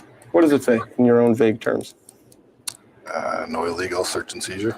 All right. Unless there's Probable cause. or That's about all I know. okay, all right, good enough. He said that's about all I know. All right. Now there was somebody else who asked you the same question that I just asked you about your familiarity with the Fourth Amendment. Put a 1 in the chat if it's absolutely cringe that he doesn't know the Fourth Amendment. Who's in this room right now? Do you know who that person was? My client, Ms. Berquist, asked you that, didn't she? I don't recall. She asked you, are you familiar with the Fourth Amendment? You don't remember that? No. Okay. Did you watch any videos to prepare for today's deposition? No. Obviously. Since the lawsuit was filed, have you watched any videos? Yes. Which videos have you seen? The video that was posted online and Sergeant Larson's body cam. Excellent. And on that video, you don't remember you asking Ms. Berquist, I'm sorry, you don't remember Ms. Berquist asking you if you're familiar with the Fourth Amendment? I don't recall. All right. If I tell you that your answer was, oh, great, why do we always get the crazies? Would you dispute that? No. Does that sound like something you would say to somebody? That's something I did say that day, yes. So you remember saying that? Yes. Okay. Do you remember saying that in response to the question, are you familiar with the Fourth Amendment? No, I just remember saying it. Why is it that you felt she was one of the crazies? When people act in a way that is not in their best interest. How was she acting that was not in her best interest? Well, at any time, all she had to do was identify herself. We could have done our report and everything could have gone the own. And if somebody were to threaten you that unless you comply with their demands, they're going to put you in handcuffs, would you automatically necessarily comply with their demands? Yes. No object. You would. Calls for speculation. He was able to answer. So you would. So even if there's somebody who is acting as a law enforcement officer, giving you an unlawful order, threatening you with detainment or arrest or 90 days jail, if you don't comply with their unlawful demands, you would still comply? Yes. Alrighty. Is that what you expected her to do, to comply? Yes. What lawful basis was there for you to demand her ID? Identification. You're right. We were looking for identification, find out why she was there and what she was doing. Did you hear the question I just asked you? That was my answer. What question did you just answer? What justified asking for her ID? What lawful basis was there for you to ask for her ID? I don't know. What lawful basis was there for you to demand her ID? I don't know. What lawful basis was there for you to put her in handcuffs None. in response to her not giving you her ID? I don't know. Was there one? I don't know. Doesn't there have to be a lawful basis for you to put somebody in handcuffs? If we're detaining them for investigation, then we're going to put them in handcuffs for officer security, yes. For what? So did you hear that? If the cops Terry stop you, this is all a Terry versus Ohio. The entire deposition is about Terry versus Ohio. If the cops stop you to investigate you, they get to torture you. That's what he just said. Everybody in here knows that torture cuffs are torture. So if the cops want to investigate you, they just magically get to torture you during their investigation of you. And who's investigating you? Some dunce cap. It's unbelievable. He's literally saying everything that we hate. He exposes what Terry versus Ohio is in this video. Lawful basis. What lawful basis was there for you to put her in handcuffs? I don't know. Okay, well, let me ask you this. Would you agree with me that the only time you get to arrest somebody is if you have probable cause that they committed a crime? Yes. Okay, excellent. What crime did you have probable cause to believe that Ms. Burke was committed? None. No crime. At the time, I believe she was violating the judicial order At the time? and was acting suspiciously. And for that reason, I detained her for further investigation. Okay. I'm not sure you understood my question. My question was, what crime did you have probable cause to believe she committed? At that time, I believe she was violating judicial order. We believe she was acting suspiciously, and we detained her for further investigation. Okay. Well, you arrested her, right? Detained. You didn't arrest her? Arrested her. We detained her for investigation. You arrested her. You didn't ever at any point arrest her? Yes, you did. She's suing you. We never processed any arrests, no. I didn't ask you that. Yeah. I asked you if you at any point arrested her. I didn't ask you about processing arrests. No object. Calls for a legal conclusion. Did you arrest her? We detained her. Did you hear my question? I did. Did you arrest her? It's a yes or no. No. Lie. What's the difference between arrest and detain? None. There's no difference.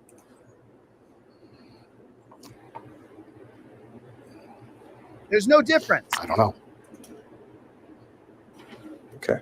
So even though you don't know the difference between detain and arrest, your testimony here today is that you detained her but did not arrest her?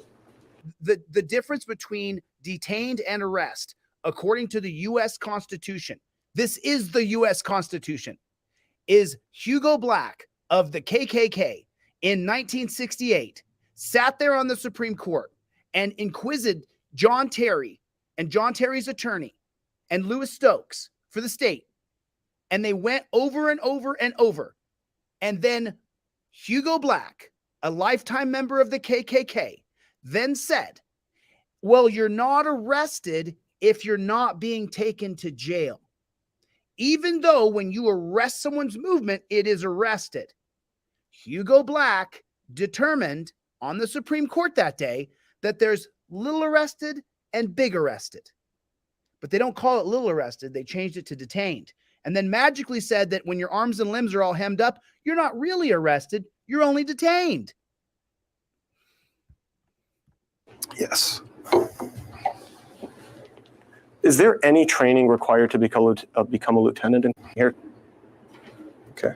So even though you don't know the difference between detain and arrest, your testimony here today is that you detained her but did not arrest her? Yes. Is there any training required to become a lieutenant in Cook County?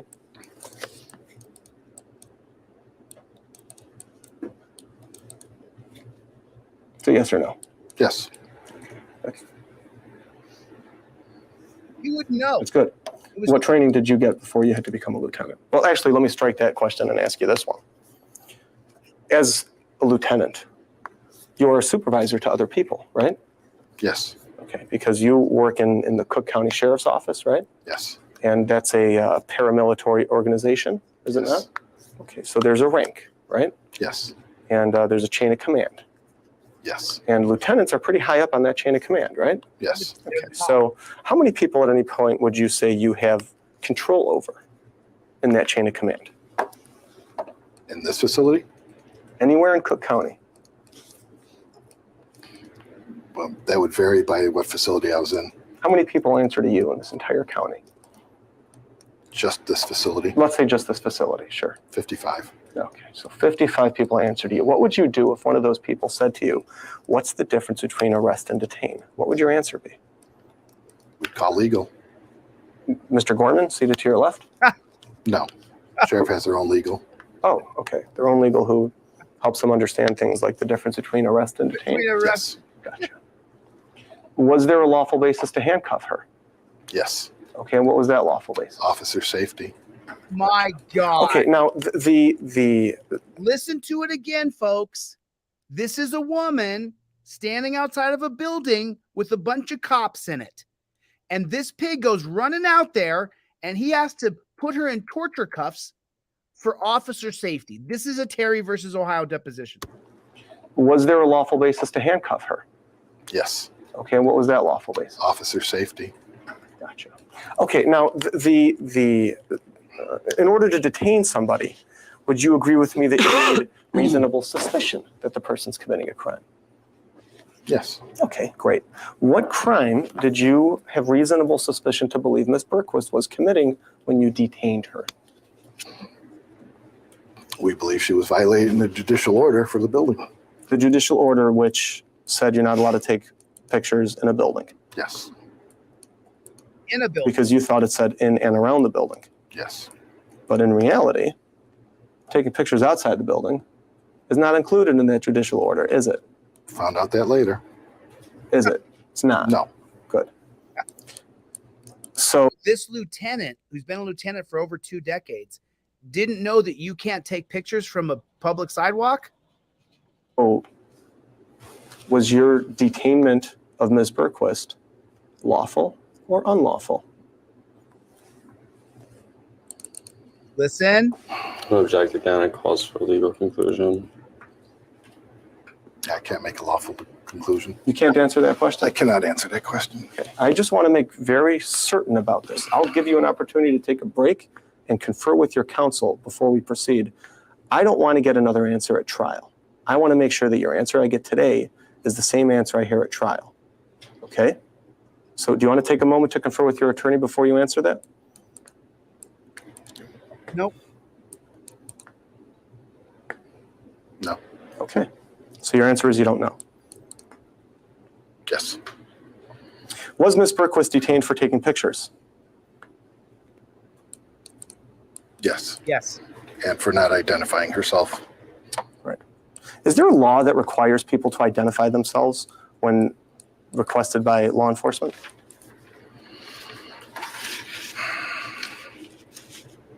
I don't know. No. Okay. Did you delete her pictures? No. Who did? Don't know. You don't know who deleted her pictures? No. By the time you got in front of Judge Peter Felice, they were deleted, weren't they? As far as I know, they were still on there.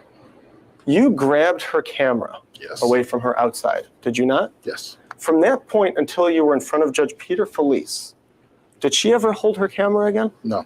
Okay, so you had it the entire time. Yes. Didn't Judge Peter Felice talk to you about whether the pictures had been deleted?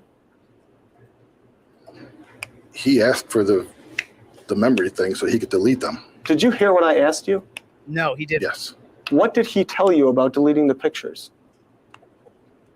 I don't recall. Okay, you just said that he asked you for the memory card because he wanted to delete the pictures. Is that your testimony? Yes. Okay, and if he were to testify at some point in time that he absolutely, categorically did not delete those pictures, then would you want to change your answer as to whether you or one of your people did? I'm going to object. Calls for speculation.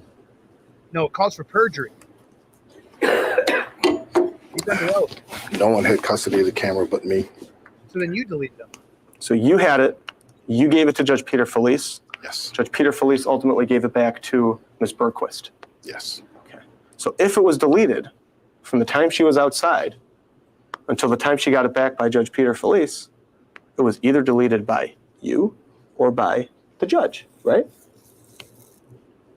By him, Yes. the pig.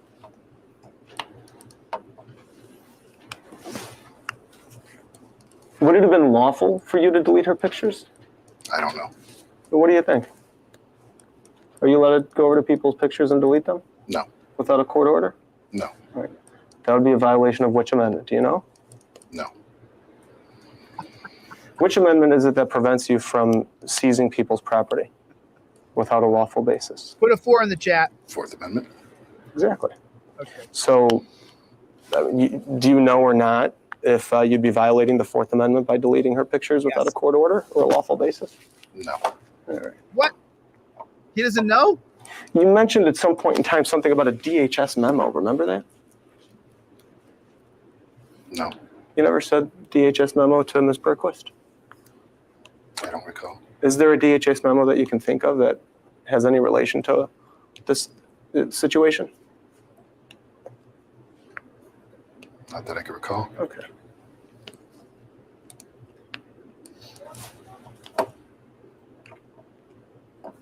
Just so that we're crystal clear about this, her detainment was at least in part because she was taking pictures, right? Correct. And it was to stop her from taking pictures, right? It was to find out why she was taking pictures. Right, but it was also to stop her from taking those pictures, right? Correct. Okay. You also looked through her purse, did you not? Yes. In fact, when you emptied out her purse, how high off the desk, or the counter rather, did you lift it before you turned it upside down? Do you know? I don't recall. Well, let's say, do you like to treat people's property respectfully or disrespectfully? So just so you guys know, there's going to be a back and forth here. This copper apparently took her purse, turned it upside down from 2 or 3 feet above the desk. And so he's going to lie right here. He's going to lie through his teeth. Respectfully. Okay. So, for example, if it's your bag, for example, and somebody had to flip it over for some reason, you wouldn't want them to lift it up 3 feet off the counter and then flip it upside down and let everything crash down onto the counter, would you? No. So you wouldn't do that to Ms. Berquist, would you? No. Okay. So you did not lift up the purse 2 or 3 feet and flip it upside down, did you? I don't recall. Is it possible you did?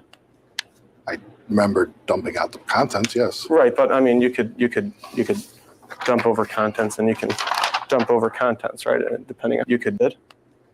Watch his face. I don't recall. Oh, you such a liar. Watch him. And flip it upside down, did you? You didn't flip it upside down, did you? Watch him. Lying. I don't recall. Lie. Is it possible you did? I remember dumping out the contents, yes. Right, but I mean, you could dump over contents, and you can dump over contents, right? Depending on how high over the counter you're holding the purse, right? Okay, I don't recall how high I was holding the purse. Okay, well, let me ask you this. Would it be respectful to people's property to hold the purse 2 feet off the counter and just dump it upside down onto the counter? No. Would that be respectful or disrespectful? Disrespectful. So you would not do that, right? No. Because you don't like to disrespect people's property. Lie. Correct. He's lying. Let me ask you this. Is it a crime to put somebody in handcuffs without a lawful basis to do so? No. This is the worst part. I don't understand the question. Is it a crime for somebody? This part right here is the worst part. It's going to reveal every part of Terry versus Ohio right here. To put somebody else in handcuffs without a legal basis to do so? For somebody, are you referring to officers? Anybody. Does it matter? Yes. Okay, what's the difference? Explain your answer. Tell me for an officer and tell me for a non-officer. Listen to this. For an officer, if we're detaining somebody, we're going to cuff them for officer security. That's procedure and policy and training. So even if it's an unlawful detainment, you're saying it's not a crime to do so because they're an officer.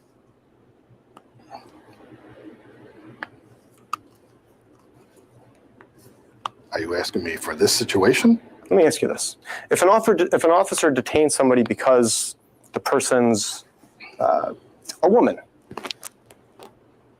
is that legal or illegal to do that? I'm gonna again check. Calls for speculation. I would hope he knows the answer. No, but wait a minute. So he asked the question, is it illegal to detain a woman because she's a woman?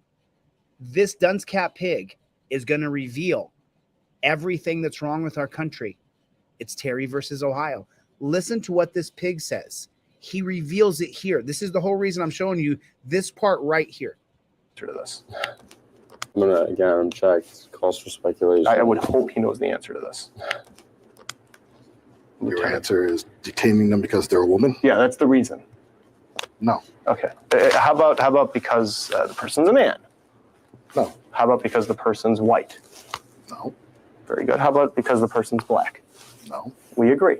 Okay, so let me ask you this. If you see a non-officer put somebody in handcuffs and he says out loud that he's putting the person in handcuffs because she's a woman, Would you arrest that person for unlawful imprisonment? Or for some other crime? Assault, perhaps?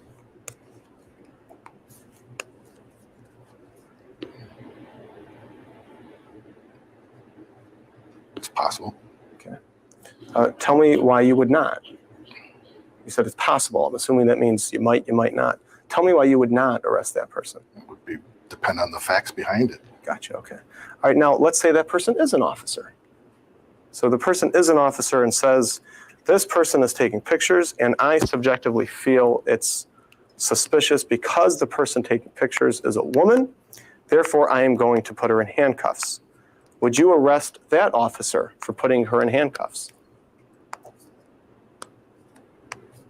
No. No. Why not? Not even a maybe? Just a no? No. In any circumstance, would you arrest an officer for unlawfully putting handcuffs on somebody? No. Is it lawful to put handcuffs on somebody unlawfully? Again, if you're doing it for officer safety, then no. There it is. There it is. Officer safety. Put handcuffs on somebody? You can do anything you want to a citizen in this country just by saying it was for officer safety. This is the danger of Terry versus Ohio. In any circumstance, would you arrest an officer for unlawfully putting handcuffs on somebody? No. Is it lawful to put handcuffs on somebody unlawfully? Again, if you're doing it for officer safety, then no. Wow. All right. Why'd you why'd you look through her purse? We were looking for ID. And why were you allowed to look for ID? What lawful basis was there to do so? Well, we had detained her. We wanted to identify her and do our report. Okay, so just so we're very clear about this, what gave you a lawful basis to search her purse was the detainment, right? Yes. If the detainment was unlawful, and I'm not saying it was, I'm just saying theoretically, if a detainment's unlawful, the subsequent search is also unlawful, right? Yes. So it was an unlawful detainment and an unlawful search. What do you do if somebody says they want to talk to a lawyer and you have them in handcuffs? Oh, this is great. We allow them to call a lawyer. Do you keep asking them questions? He doesn't know. I don't know.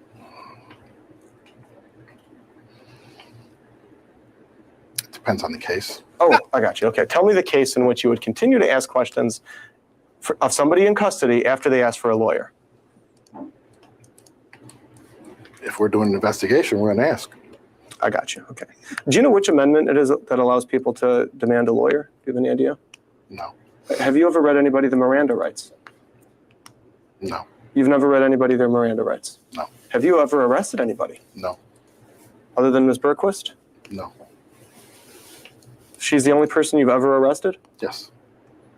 And that was a detainment. Right, but you also said there was an arrest earlier, remember? Do you not remember that? Okay. Do you remember or not? No. No. Okay. Well, was it an arrest or a detainment? We detained her. Right, and again, just so we're very clear about this, you're making that distinction, but you don't know the difference between the two. Correct. Wow. Then how do you know it was a detainment and not an arrest?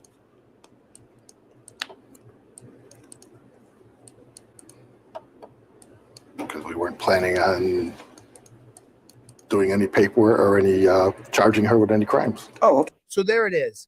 If they're not going to charge you with any crimes, then they can put you in torture cuffs, put you in the back of their car, make you lay on your belly, stick their knees in your neck, and you've never been found guilty of any crime. They can detain you by saying they're suspicious of you. And for officer safety, they can treat you like a prisoner of war. This is the whole reason this channel exists, is every word this pig is saying. This is disgusting. This is disgusting listening to this. Because we weren't planning on doing any paperwork or any If you're not planning on taking them down to the station, then you can torture them for a little while. charging her with any crimes. Oh, okay. So is that the definition of detainment as opposed to arrest? We were detaining her for investigation, yes. Gotcha. Okay. And you don't know the Miranda rights? No.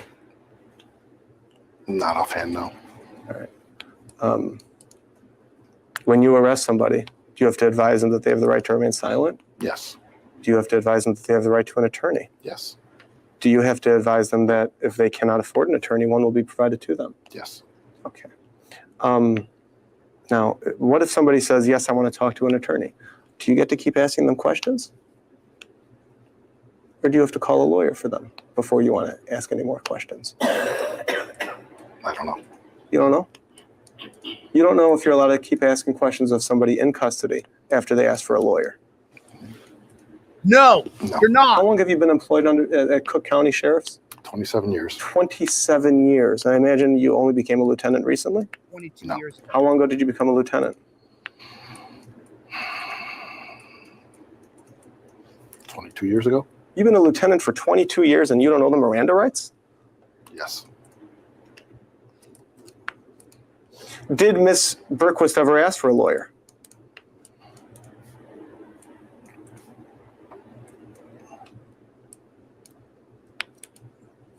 I believe she asked if she could call her lawyer. Yes. And after she did that, did you continue to ask her questions? Yes. I don't recall.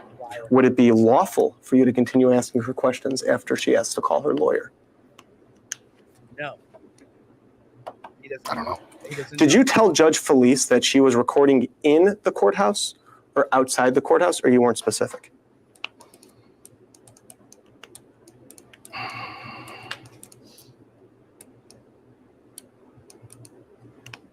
I don't recall. I don't believe we told her she was inside the courthouse. Are you sure?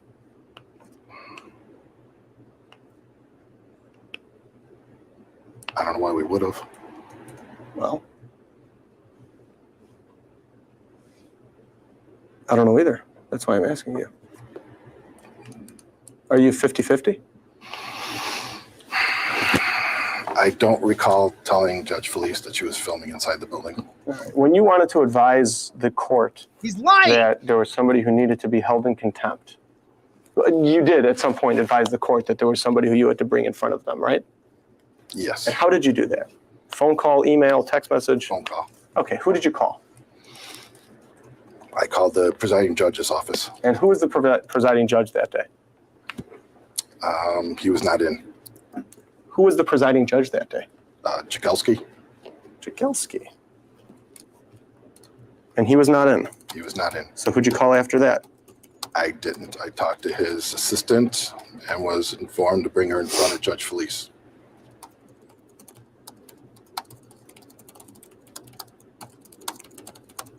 Did you talk to Judge Peter Felice's chambers or to Judge Peter Felice at all? No. Okay.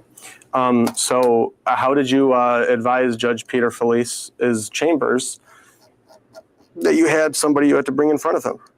I didn't. Who did? I do not know. Did you tell somebody to?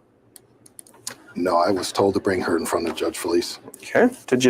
What I asked you was, did you tell anybody to tell Judge Peter Felice's chambers that you were bringing somebody his way? No.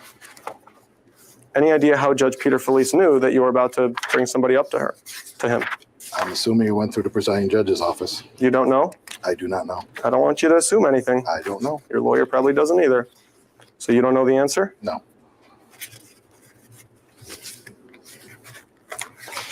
When you brought her in front of Judge Peter Felice, you walked into the courtroom and what'd you do? Where'd you take her? Where did you go? We went up in front of the bench. We or you? Well, myself, Ms. Berquist, and Sergeant Larson, I believe. Didn't Ms. Berquist not go up to the bench? First, you went up by yourself, right? Do you not remember? I don't remember. So what did Judge Peter Felice, what was the first thing said in court about Amanda's case?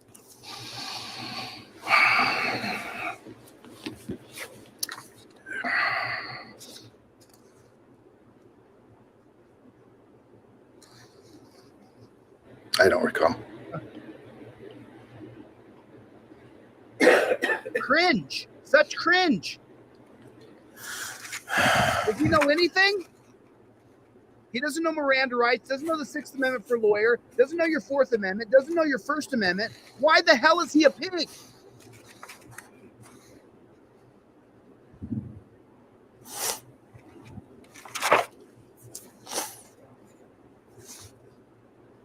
There's a report which is signed by Lieutenant Don Malazzo. Is that you? Yes. It's S018-0002736, right? Yes.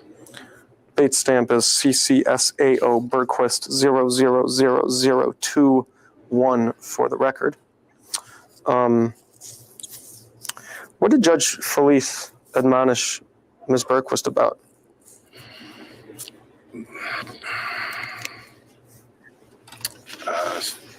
As far as I can recall, about videotaping in and around the building, and if he ever caught her again, he would hold her in contempt. When you see the word in, do you just automatically assume that the word and around is there too? Or is that special for this case? That is what Judge Felice said. Okay, I'm going to hand you what's marked as Exhibit 3. That's your report, is it not? Yes. Please read out loud your words of what Judge Peter Felice said, which I highlighted. Okay. Regarding photography in the building and the security issues involved. And you wrote this. Yes. And you wrote this much more recently than now. Now it's 10 months later, right? I don't understand your question. When did you write this? Did you write this yesterday or last week, or did you write this in March when this happened? March 28th. Did you write this? Yes. Let me just show you how stupid this person is. He asks of this.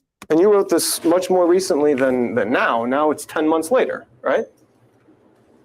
You wrote this much more recently than now. It's 10 months later, right?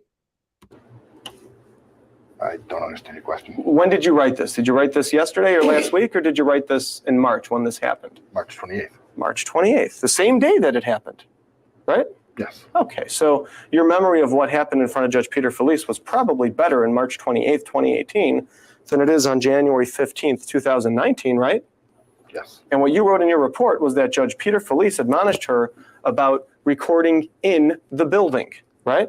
Yes. Why would he admonish her about recording in the building and not around the building or outside the building? Any idea? I don't recall. Maybe because you told him that she was recording in the building. Is that possible? No. Why would you write this then? Why would I write what he told her? Why would he admonish her only for recording in the building? I recall him admonishing her for in and around the building. You recall that clearly now, sitting here today. I recalled the judge telling her that she could not videotape in and around the building. Was this recorded? It would be probably on the court transcripts. I'll indicate for defense counsel, I've been trying to get that transcript or the recording. I don't know if it exists. Obviously, I'd like to hear it or see it. So your testimony sitting here today is that you recall specifically that Judge Felice admonished her about recording in and around the building. Yes. Okay. Even though your report says that he only admonished her about recording in the building. Yes.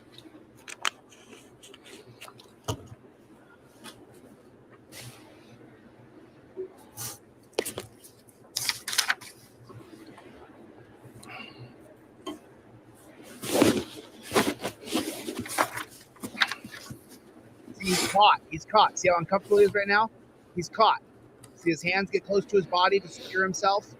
Your hands come close to you when you're insecure.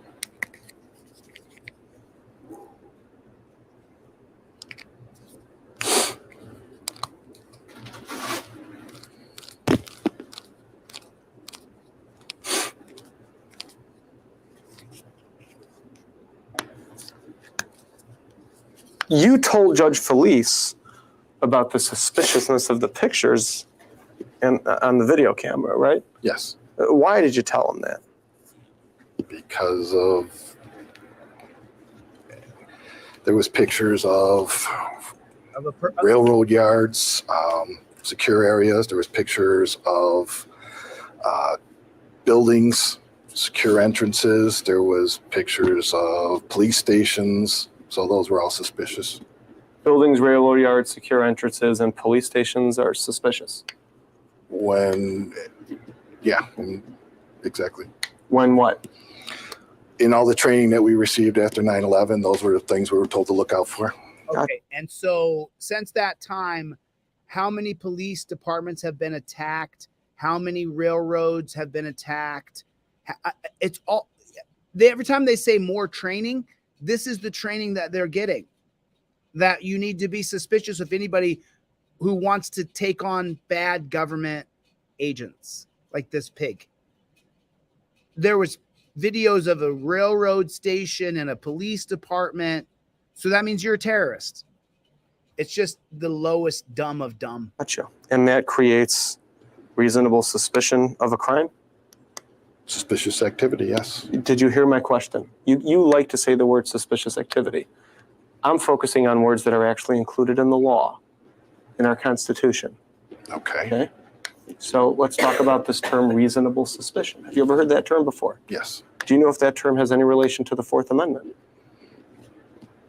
Yes. Does the term suspicious activity have any relation at all to the Fourth Amendment? I don't know. Okay, then let's talk about reasonable suspicion for a minute, okay? Did you have any reasonable suspicion that Ms. Bergquist was engaging in any sort of criminal offense? No. Okay.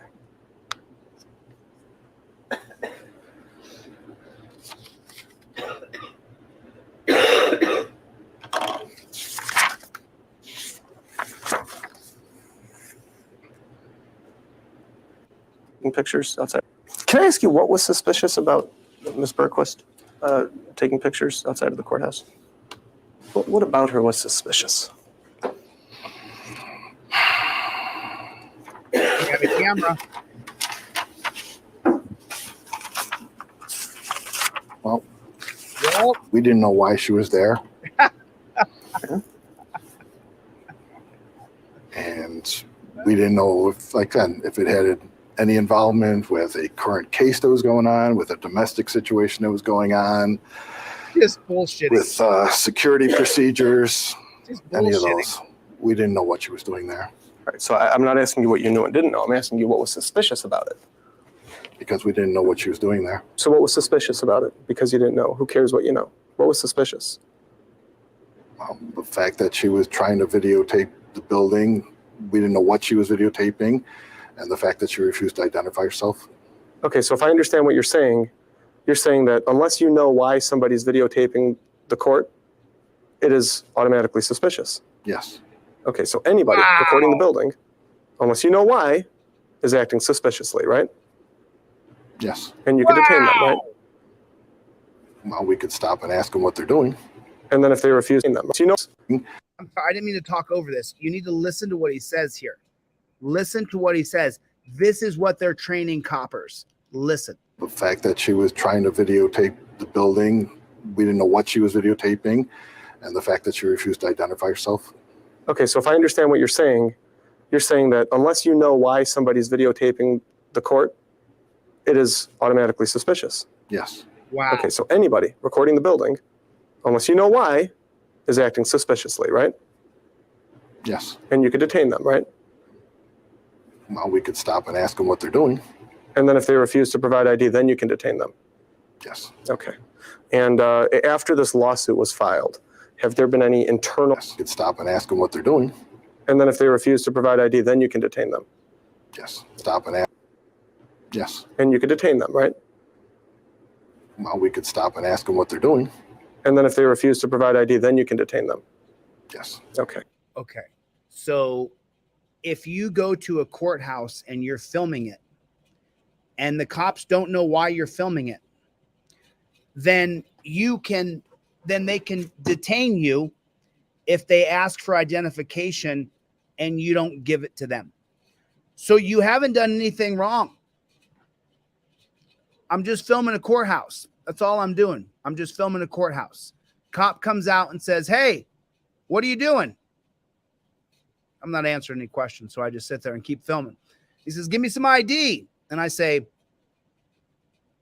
he can now put me into a POW style of arrest and call it detained. That's why this right here is the reason I'm showing you the video. Okay. And after this lawsuit was filed, have there been any internal discussions other than with legal counsel about that policy? Just the policy they put out in June? Exhibit 2, Yes. the informational bulletin. Oh, I'm sorry, no, you're talking about policy 172, the one that you believe allows you to detain people based Correct. on the subjective belief that they're acting suspiciously, right? Correct.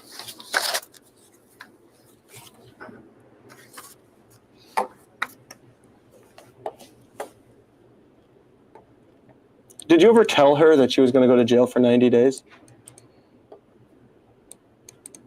I believe we informed her the judge could hold her in contempt for up to 90 days. But you never told her, matter-of-factly, that she's going to go to jail for 90 days if she doesn't give you her ID? I don't recall that, no. Well, did you or did you not? Or do you not know? I do not recall that. Is that something that you would do and say? No. Liar. Okay. So is it fair to sit here today and tell us that you did not? Put a 1 in the chat if a cop's ever told you, you know I can arrest you for that. Do you know that's an arrestable offense? Well, everything's arrestable because the 2000 and Atwater versus City of Lago Vista is going to be 2001. The 2001 case of Atwater versus City of Lago Vista says everything is arrestable. Any infraction of the law is arrestable. Cops love to tell you that you can go to jail for that. And this pig just sat there and lied. Is that something that you would do and say? No. Okay. So is it fair to sit here today and tell us that you did not tell her that? I say I didn't recall. I know, but what I'm asking you is, I asked you, is that something you would say? And you said no. Isn't that what you said? Yes. Okay. So if that's not something you would say, then is it fair to say that you didn't say it? I don't recall. So it's possible that you did tell her that she would go to jail for 90 days, matter-of-factly. I don't recall.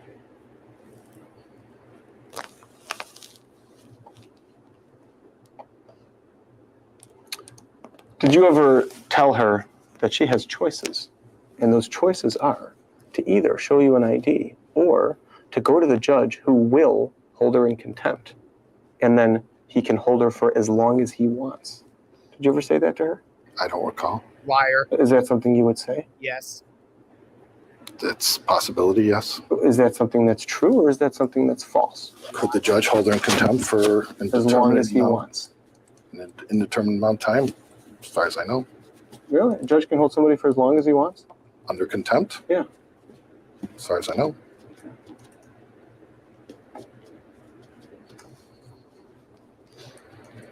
After you went into your office and Larson stayed by the counter with Ms. Berquist, right? Yes.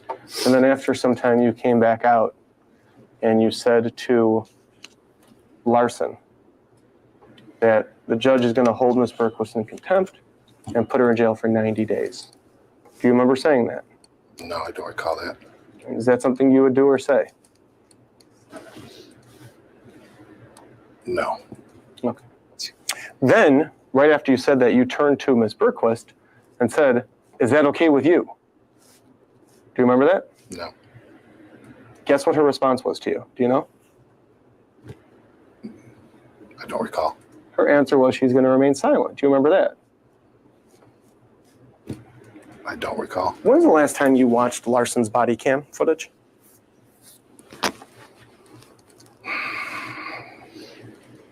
Nine months ago. I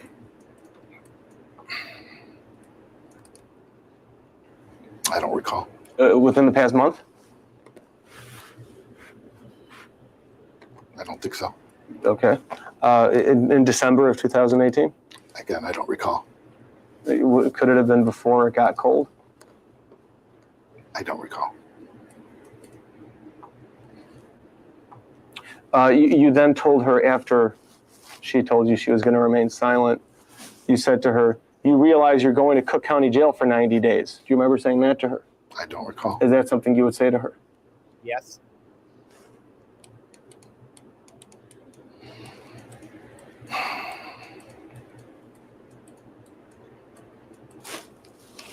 Yes. I don't recall. Then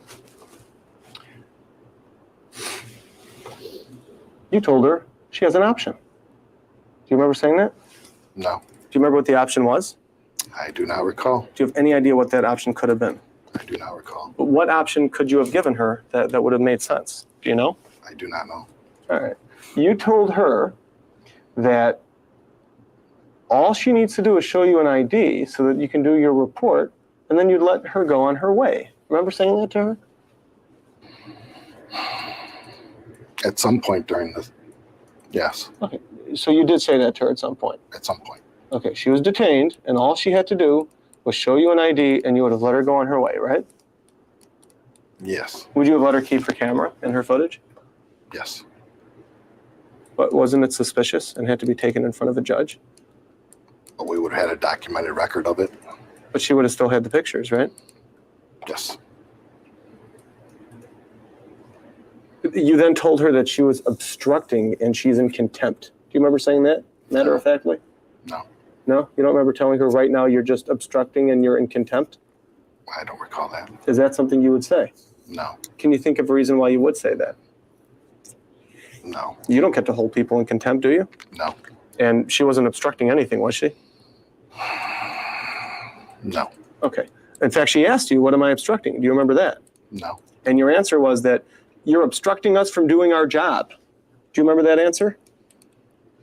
no, Okay. Is there any truth to that type of answer? yes, Okay. So she was obstructing you. How? yes, How? Maybe 30 seconds ago, I asked you and you said she was not obstructing.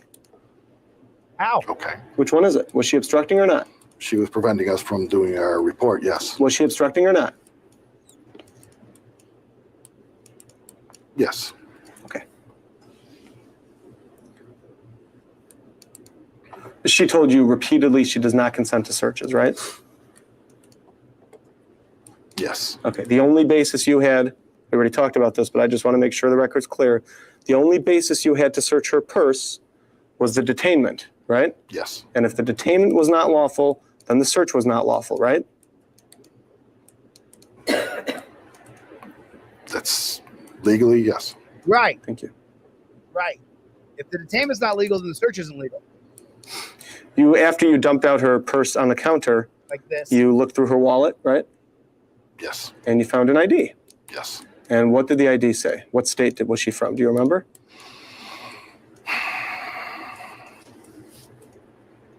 Minnesota, You're right. You said that on video that she's from Minnesota. Do you remember that? no, Okay. And You know, everybody give him a round of applause. He remembered she's from Minnesota. Can you believe it? It's the only thing he recalled is Minnesota. I'm feeling Minnesota. Minnesota, you're right. And what did the ID say? What state was she from? Do you remember?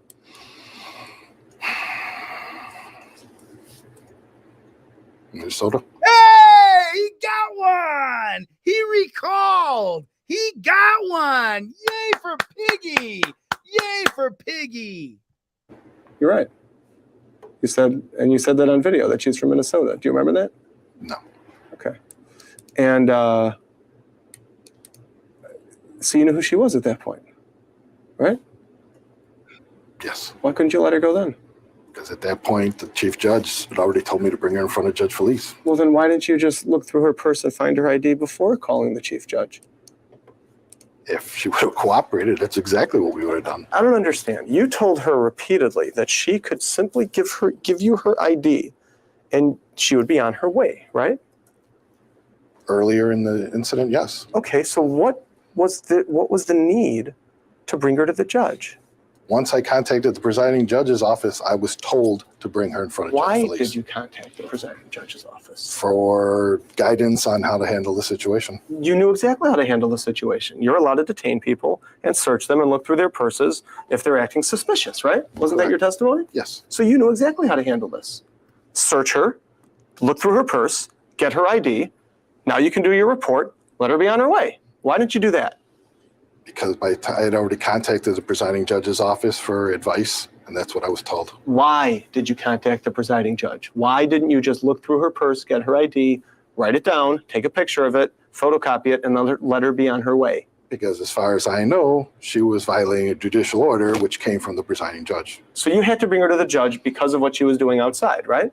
I was told to bring her in front of the judge, yes. Did you hear what I said? You had to bring her in front of the judge because of what she was doing outside, right?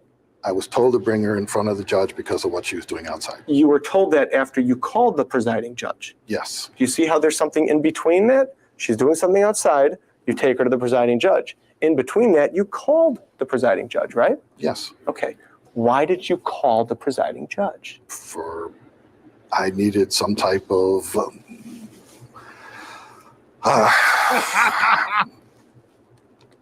more or less for advice on how to handle it. Yeah, but before you called the presiding judge, all you needed was her ID, right? Correct. And then you were going to let her go, weren't you? Correct. So if all you needed was her ID and then you could let her go, why call the presiding judge? Why not just look through her purse, get her ID, and then let her be on her way? Because I had already contacted the presiding judge Why did you call the presiding judge? to get advice on how to handle the situation. We're going in circles here, and Exactly. I'm not understanding what your testimony is. You were willing to let her go if you only had her ID, right? Yes, Without bringing her in front of the judge, right? correct. Even though she was videoing outside, right? Correct. Okay. Why did you call the presiding judge? Again, I had already called the presiding judge for information on how to handle it, and I was informed to bring her in front of Judge Felice. Were you lying to her when you told her that all she has to do is give you your ID and you'll let her be on her way? Was that a lie? That was earlier in the situation, yes. Was it really?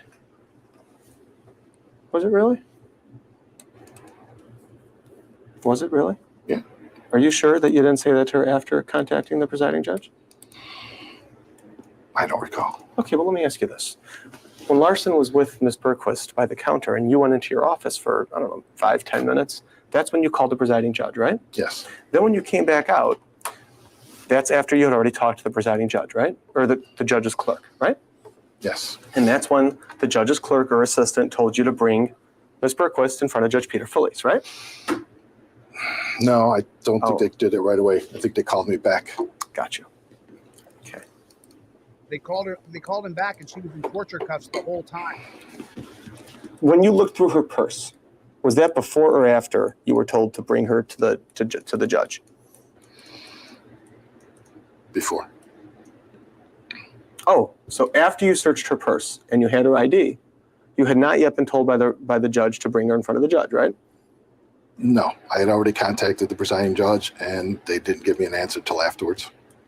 Okay, but right before you searched her purse, you told her that if she gives you her ID, you'll let her go. Do you remember that? I don't recall when Do that you- happened. Do you dispute that? I don't dispute that I said that. I just don't recall when it happened in the time How frame. would you explain that? Were you lying to her? Yes. Yes. About Yes. If you were not yet told by the judge, if I understand your testimony correctly, until you were told to bring her in front of Judge Peter Felice, you were willing to let her go if she showed you ID, right? correct. Okay. What I'm asking you is, when you looked through her purse and saw her ID, your testimony before was by then the judge had already told you to bring her in front of Judge Peter Felice, right? I don't recall exact time frame on that. Okay, well, it's very, very important for us to know this, because what I'm trying to figure out is why you had to bring her in front of the judge. And your testimony was that you were ordered to, right? Okay, so what I'm trying to figure out here is this escalated, didn't it? Correct. We started with, show me your ID and I'll let you go. Correct. And it ended with, even if you show me your ID, I'm taking you to the judge, right? At that point, it was out of my hands, yes. It was out of your hands because you were already instructed to bring her to the judge, right? Yes. What I'm asking you is, after receiving that instruction to bring her to the judge, that option for her to just show you ID and walk away was no longer on the table, right? Correct. Okay. When you looked through her purse and saw her ID, was that option still on the table, that she could just show you ID and leave?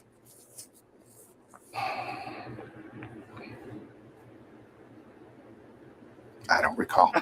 Well, it had to have been after, right? Again, I don't recall the time frame on it. But if you saw her ID, why didn't you let her go? Was it out of your hands already? I had already made the call to the presiding judge, yes. Were you instructed? You said they called you back. They did call me back. Right. But before they called you back, you were ready to let her go, but just by showing you ID, right? Yes. Okay. So before they made that call back, all she had to do was show you ID and be on her way, right?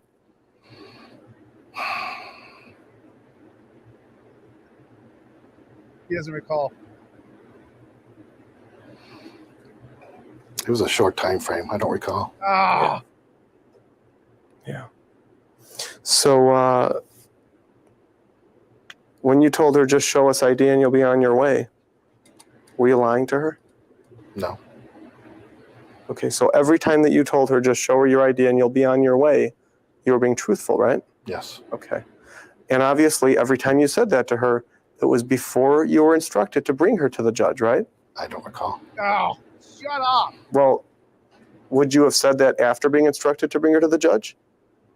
Would you have given her the option to just show you ID and be on her way after being instructed to bring her to the judge? No. Okay. So is it fair to say that your testimony today is that every time you offered that option to her was before you were instructed to bring her to the judge? I don't recall. True.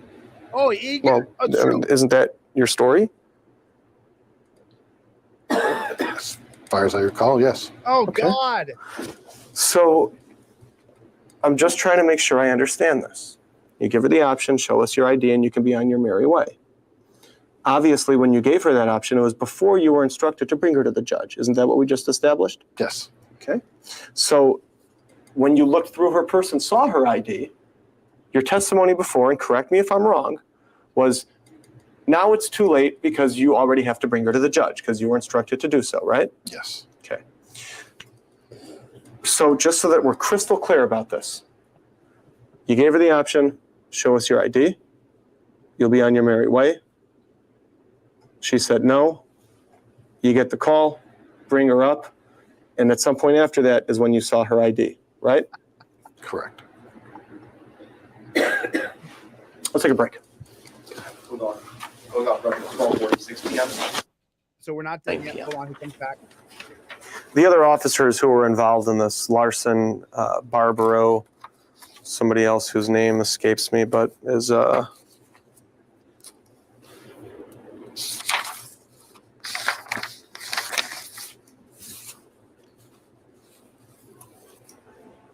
Dorociak, Dorociak. They're all your subordinates, right? Yes. They have to listen to you. Yes. If Wow. they would have at some point said, we shouldn't do this, I'm not going to listen to you, they probably would have been disciplined. Yes. Okay. Do you take responsibility for their involvement in this? Yes. Okay. Now, did anybody else touch the camera from the time you took it away from Ms. Berquist to the time the SD card was given to the judge? No. Only you. Yes. So then he deleted the pictures. Then he deleted the pictures. Either him or the judge did it. No one else touched the phone. So her pictures were deleted. She's suing over it.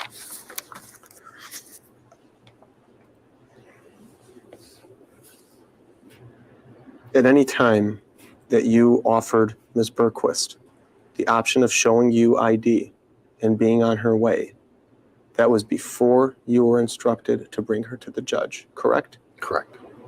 And by the time you had already looked at her ID and saw who she was, by then it was too late and you had already been instructed to bring her to the judge, correct?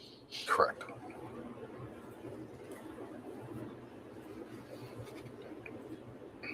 Because if that's not the case, if you had not been instructed, you would have let her be on her merry way, right?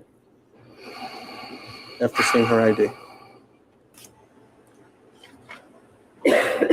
No, he's a pig. If the presiding judge's office had come back and said that they didn't want to be involved, yes.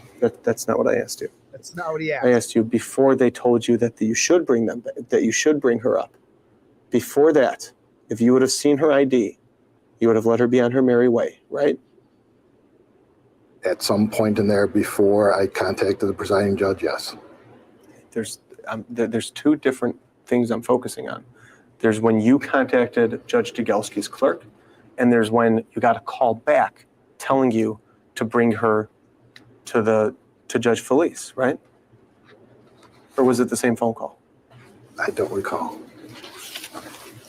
I believe I called them. I called my supervisors. My supervisors instructed me to call the presiding judge's office. Presiding judge's office, I believe they told me Jagelski was out and they would get back to me. So at that point, I couldn't do anything. Which supervisors did you call? I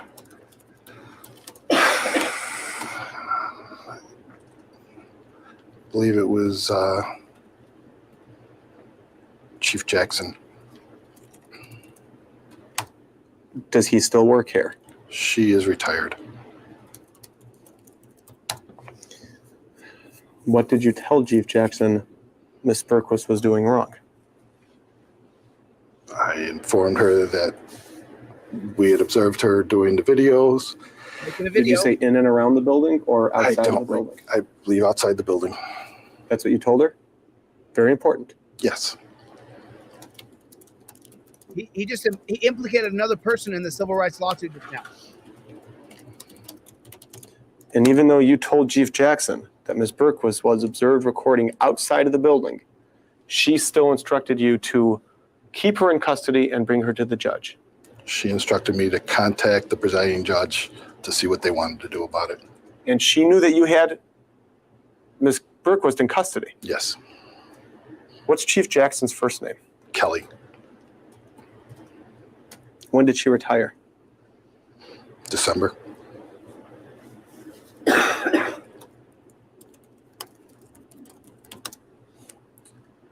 (2018) Yes.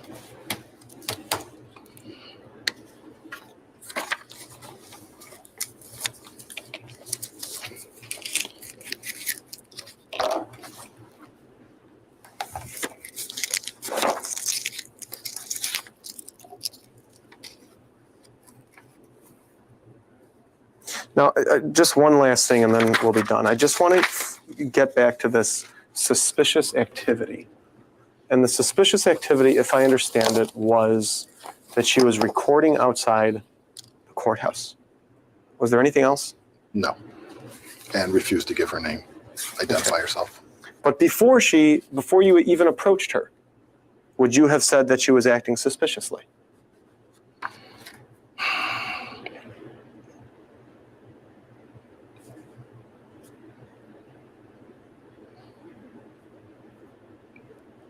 Yes.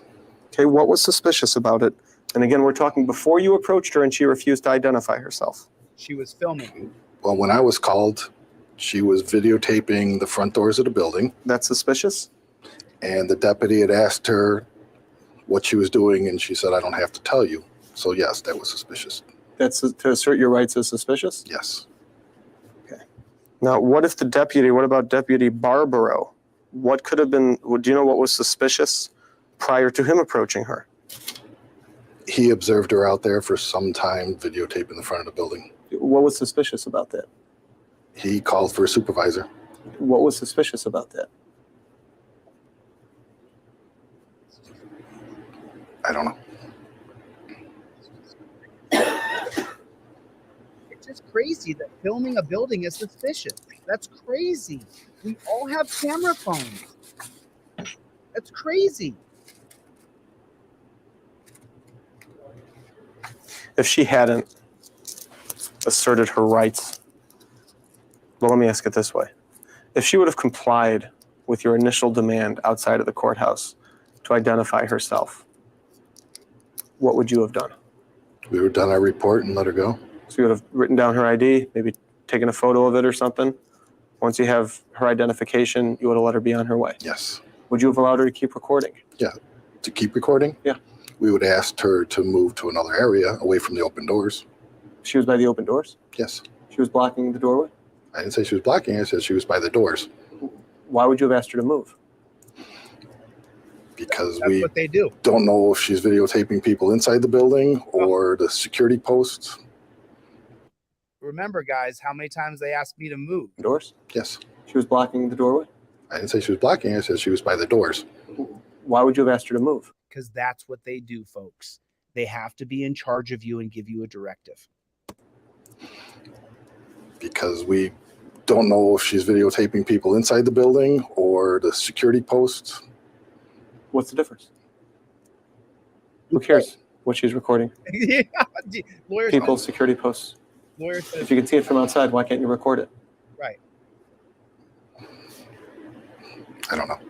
You can, under the First Amendment, can't you? Yes. And that's what she was doing, right? Correct. All right, I don't have anything further for this witness.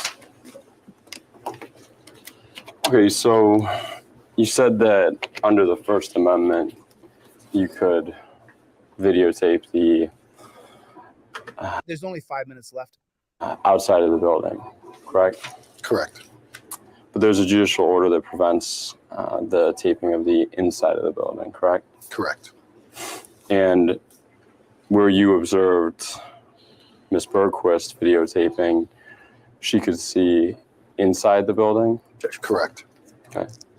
So that's the functional equivalent of taping the inside of the building, correct? Section 4. Correct. What? And again, and when you're looking at her, when you're walking out, when you first see her videotaping, you don't know exactly what she can see, correct? Correct. You just know that she's taping the entranceway to this building, correct? Section 4. Correct. Who cares? Who cares if she's filming? And what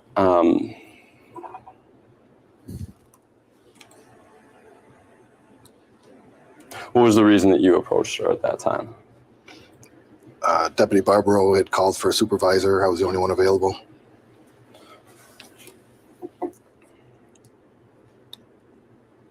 And you wanted to investigate why she was taking these photos. Correct. Investigate. And why she refused to tell you, correct? Correct. Yes, exactly. I would too. And she refused to give any identification. Correct. Exactly. Her right. Did that concern you? You We detained have to her? do reports. And so, yes, it concerned me that there may be videotape of something that could come out later on or with a court case, and we don't have a report on it. Yes, that concerned me.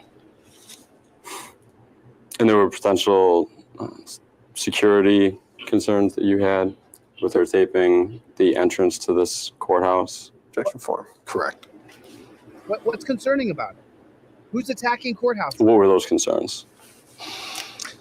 Well, we're responsible for the safety of all the people that are in this building. We have domestic violence cases, we have trials, we have jurors, we have witnesses. So there's a lot of people that come in and out of this building that, if videotaped, could be dangerous to them. How? How can it be dangerous for you to go on a courtroom and videotaped? That is such a lie. What is the danger? How many courthouses have been attacked by terrorists? How many people film courthouses so that they can later be attacked by the mob? It's just it's their training. It's garbage. They're a garbage organization. He's a garbage pig. And this is exactly what we have in America, is garbage.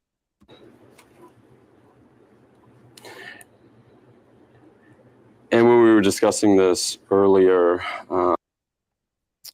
before I lose you guys, listen, I'm doing a fundraiser for Eric Trujillo, and I want to share real quick before I lose this crowd. I want you guys, if you would please, if everybody would throw in $5 or $10, we could get this guy his wheelchair that he's looking for. Here's his fundraiser right here.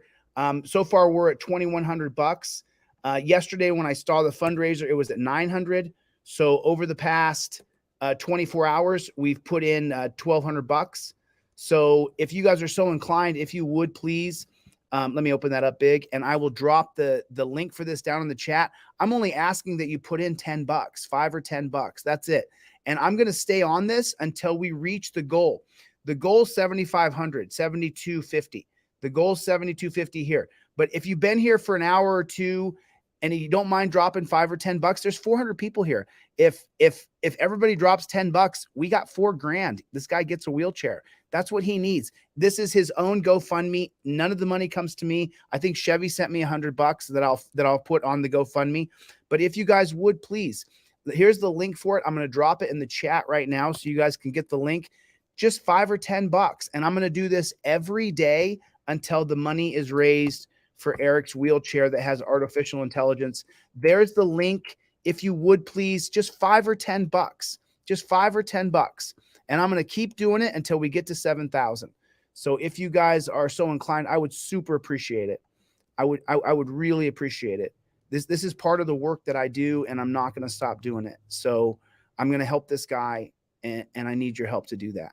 So please, I put the link in the chat.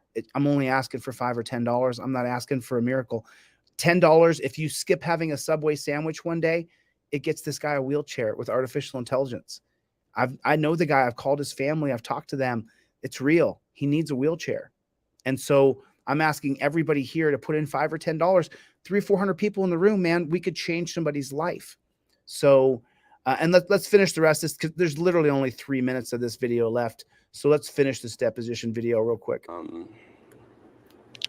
Pardon me, when plaintiff's counsel was asking you about this earlier, you had said that when she refused to answer your question, she was obstructing. Is that correct? Correct. And what did you mean by that? She was preventing us from investigating what was going on and doing a report on it.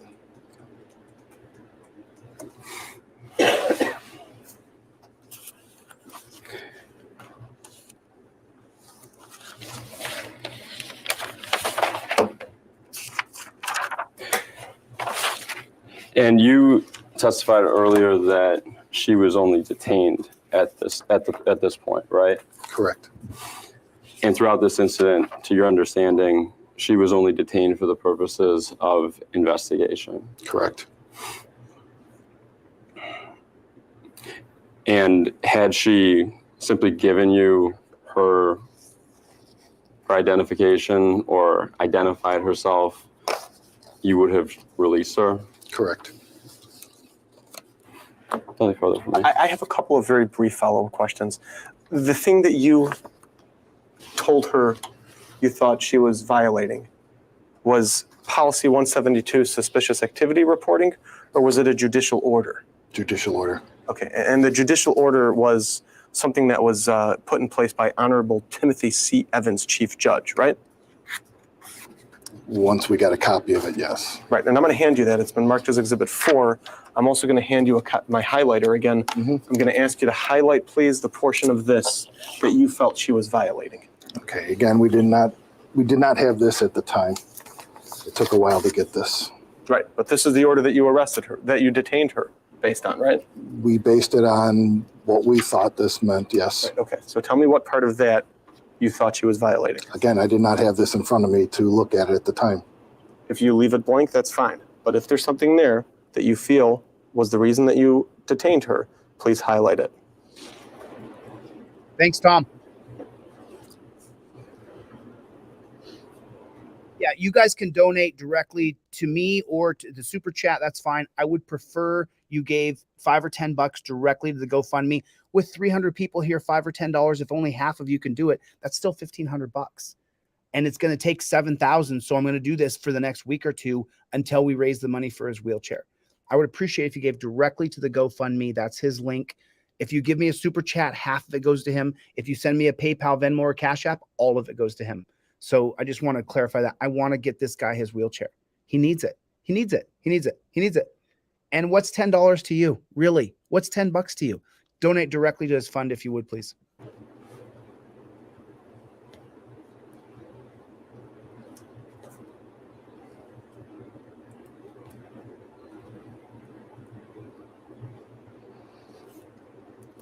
Okay, this is, I've never even actually seen this order.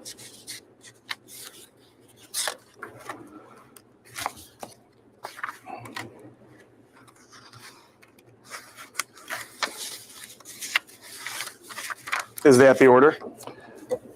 This is not the videotaping camera order. There's another one that they put out. I've never seen that one before. Okay, so it's not Exhibit 4. Can I have one more, please?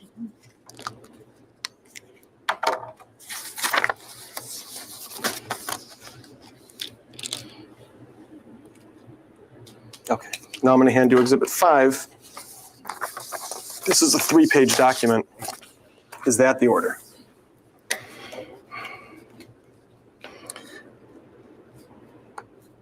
Correct. This is the order they sent us after the fact. Okay, is this the order that you were relying on when you detained her? No, I didn't have a copy of this order But you mentioned it in order, didn't you? because we knew that there was an order out there. I did not have a copy of it. And you had no idea what that order said? From past experience, it was that there was no recording in and around the building. Okay, so that's the way you were trained, Yes, way back from after 2001. correct. After 9/11, you were trained by you said by Chief Jackson. No, by Chief Beavers. Beavers, by Robert Beavers. Mhm. You were told by Robert Beavers that what you're supposed to do is you're supposed to detain people for taking pictures outside of the courthouse. Yes, And you had never seen the actual order at the time that you placed No. Miss Berquist in detainment. no. 1 minute left, guys. 1 minute. All right, I don't have anything further. I mean, I'd like to follow up and just clarify what you mean when you say detain. When you say that you were going to detain someone for videotaping, what do you mean by that? Well, when we detain somebody for any type of investigation, we basically take them, handcuff them for officer safety until You hear our this? investigation is concluded, whether or not charges will be filed. Officers and This is the money line of the entire thing. And when I listened to this the first time through, I knew that when I showed this to you guys, I would show the entire thing. Because listen to what he says here. If a cop wants to investigate you just because he's suspicious, then their policy is to put you in torture cuffs. well, when we detain somebody for any type of investigation, For any type of investigation. If I'm investigating anything, I put you in torture cuffs. we basically take them, handcuff them for officer safety For their safety, they torture you just to investigate. until our investigation is concluded, whether or not charges will be filed. And well, when we detain somebody for any type of investigation, we basically take them, handcuff them for officer safety until our investigation is concluded, whether or not charges will be filed. Okay, I don't have any follow-up. Okay, we're going off the record at 1:15 p.m. This concludes today's testimony. That is just so, I mean, everything we just heard is so unbelievable that in the land of the free, the home of the brave, that the cops, if they say they're going to investigate you, they can put you in torture cuffs for their safety until the investigation is over. You know, it doesn't hurt you to pin your wrist behind your back unless you're a little weasel, online and you put torture cuffs on, but not the way I'd put them on you. Unless you're a little weasel, unless you're a little wafy, tiny little weasel, then it's gonna hurt you every time. So it's Terry versus Ohio with officer safety. So, you know, listen, I do a lot of fundraisers for a lot of people. I've helped a lot of people in my lifetime. I'm just doing the best I can with what I've got and using my gifts as a human being, my intelligence and my charisma to be able to help people who don't have the same gifts that God gave me. And so I wish I had got it long before 2020, but 2020 was my epiphany year where I said, dude, you're not doing enough. There's people who need help. And so when I talked to Eric from YouTube, I talked to his brother, I talked to his family. I'll drop the GoFundMe link in the chat down here. I would appreciate it if everybody here would just drop $5 or $10. And I'm going to do this every time until we get him to that $7,200. In the past 24 hours, we've raised him $1,200. And that's me calling and texting my family and my friends and saying, I need you to donate. V. Boyer, David Gaston, Chuck, Mikey, Greg, Brian, all these people have donated into this. And just in the past 24 hours, we put, $1,200 on there, and it's only 7,200. So if I can just get everybody here to throw in $5 or $10, I understand that you're not rich. I understand it's a recession. I understand money is tight. Trust me. Money's tight. Money's tight. Chevy, thank you for the super chat. If you could donate directly to Eric's GoFundMe. Chevy's one of those guys who's donated to me before. So I think he sent me a PayPal for $100. I'm pretty sure he did. He said that he did, and he's never lied to me. So you can donate to my PayPal, my Cash App, and my Venmo. It will all go directly into Eric's fund. If you put wheelchair or Eric on the subject line, I'll put your money in there for him.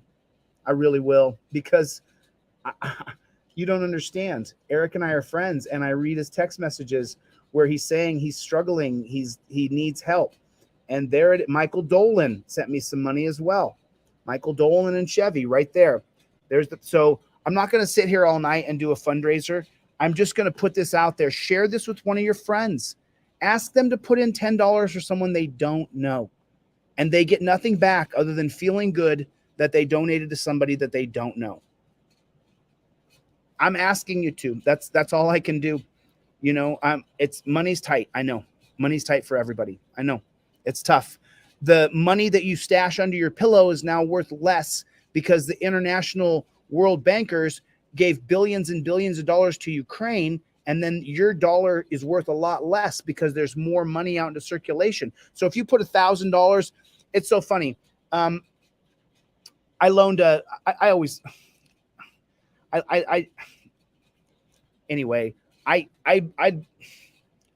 do I say that? Because I don't want anybody to think I'm talking about them.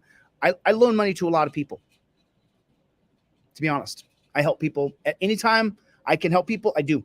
So the money I loaned out last year to several people, the money I loaned out in February, March, April of 2022 is worth far less than I'm being paid back now. And they're paying me back. People are paying me back. But I'm low. Everybody's low. But I'm not so low that I'm in a wheelchair. I'm not so low that I need an artificial intelligence wheelchair to be able to get me around. And that's where Eric is. And so that's why I'm doing the fundraiser for him. And I'm not going to stop. You're going to hear me about Eric's fundraiser until it's done. Until we've raised the $7,250 to get him the wheelchair, I'm going to be like a broken frickin' record. So all I can do is pitch myself as the reason why you're donating, and pitch Eric for the reason why you're donating, because I try to be and do the best that I can as a human being. So just so you guys know, I want to get this done for the guy. I don't want somebody who I know to not be able to function because I was too proud to beg. I'm not too proud to beg. So I put his GoFundMe in there. Chuck has donated money. Yeah. Thank you guys. And Babe is new to the chat. I've never seen Babe before, but Babe, your commentary has just absolutely been amazing tonight. I really hope you're not an undercover troll, but if you are, I don't care, as long as you continue to make us laugh the way you did tonight. I'm super grateful. Deboraugh Rodgers, God bless you, honey. You are free at last, free at last. Thank God Almighty. Deboraugh is free at last. For the rest of you, thank you so much for the support. I really appreciate it. Without you guys, I'm just some guy blabbing on the camera. But anyway, listen. All right, I will get the flock out of here. I will take this money from Michael Dolan and from Chevy, and I will take this and I will immediately put this into the GoFundMe account.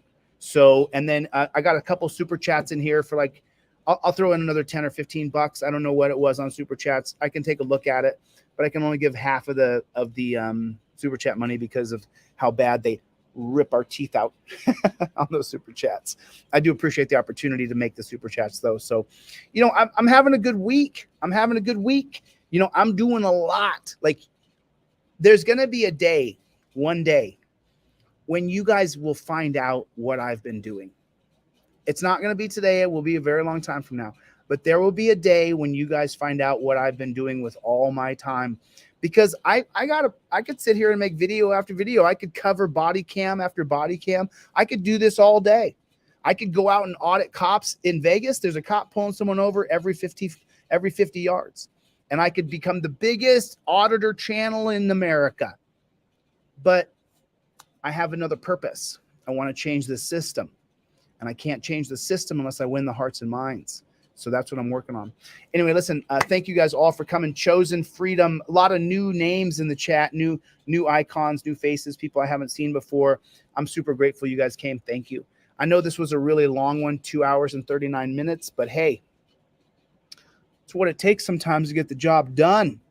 And also, I'm not spending a lot of time editing. Like, I got this Boise, Idaho story with Cheyenne and Boise, and I haven't released it yet because it needs another 4 hours of work, and I haven't had the extra 4 hours to sit down and finish that Boise, Idaho story that I'm ready to share. But it's just, I'm just so freaking busy, and I don't have enough help, and I don't have enough money. But every time I need some money, and I'm thinking to myself, okay, I'll raise some money so I can get some things accomplished, there's somebody who's far worse off than I am. And in my 20s, I was a taker. In my 40s, I'm a giver. So I have to spend my time giving. Believe me, I'm as down as everybody else. Everybody is down. I know it. I know it. So I'm only asking for $5 or $10 for Eric. I'm not even asking for me. I'm asking you to throw $5 or $10 onto Eric's GoFundMe till we get to 7,250. And we're just over $2,000 now. So I'm gonna keep doing it until it's done. Until it's done. I swear, I'll keep doing it every day till it's done. You guys know me. I'm crazy. I'm crazy like a fox. So anyway, listen, I will get the flock out of here. I was on here forever.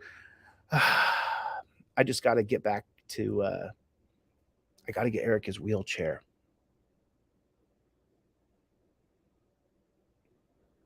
Tomorrow when you walk into your office, when you take a step up the steps, when you go to the gym and you step on the stair stepper, when you go to the escalator and you step onto it, when you get onto the elevator and you step on, remember, there's somebody who cannot step. And for $10, you could change his life. Because I promise you, I will collect all the $10 bills, all the $50 bills, all the $100 bills until Eric gets his wheelchair. And you're not even giving it to me. There's guys like Chevy and Michael Dolan who donate right to me because they know me. I take the money and I'm going to give it to Eric. I want to get him his wheelchair. So please, if you guys would, find it in your heart to dig a $10 or $20 bill out and PayPal, Venmo, go right to that GoFundMe and put in your $10 or $20 or $5 or $10 or $1 or 50 cents if that's what you got to give. And there's no shame in that. So anyway, listen, I super appreciate you guys. Thank you for coming to my TED Talk. I'll see you guys on the next one. Later, Gators.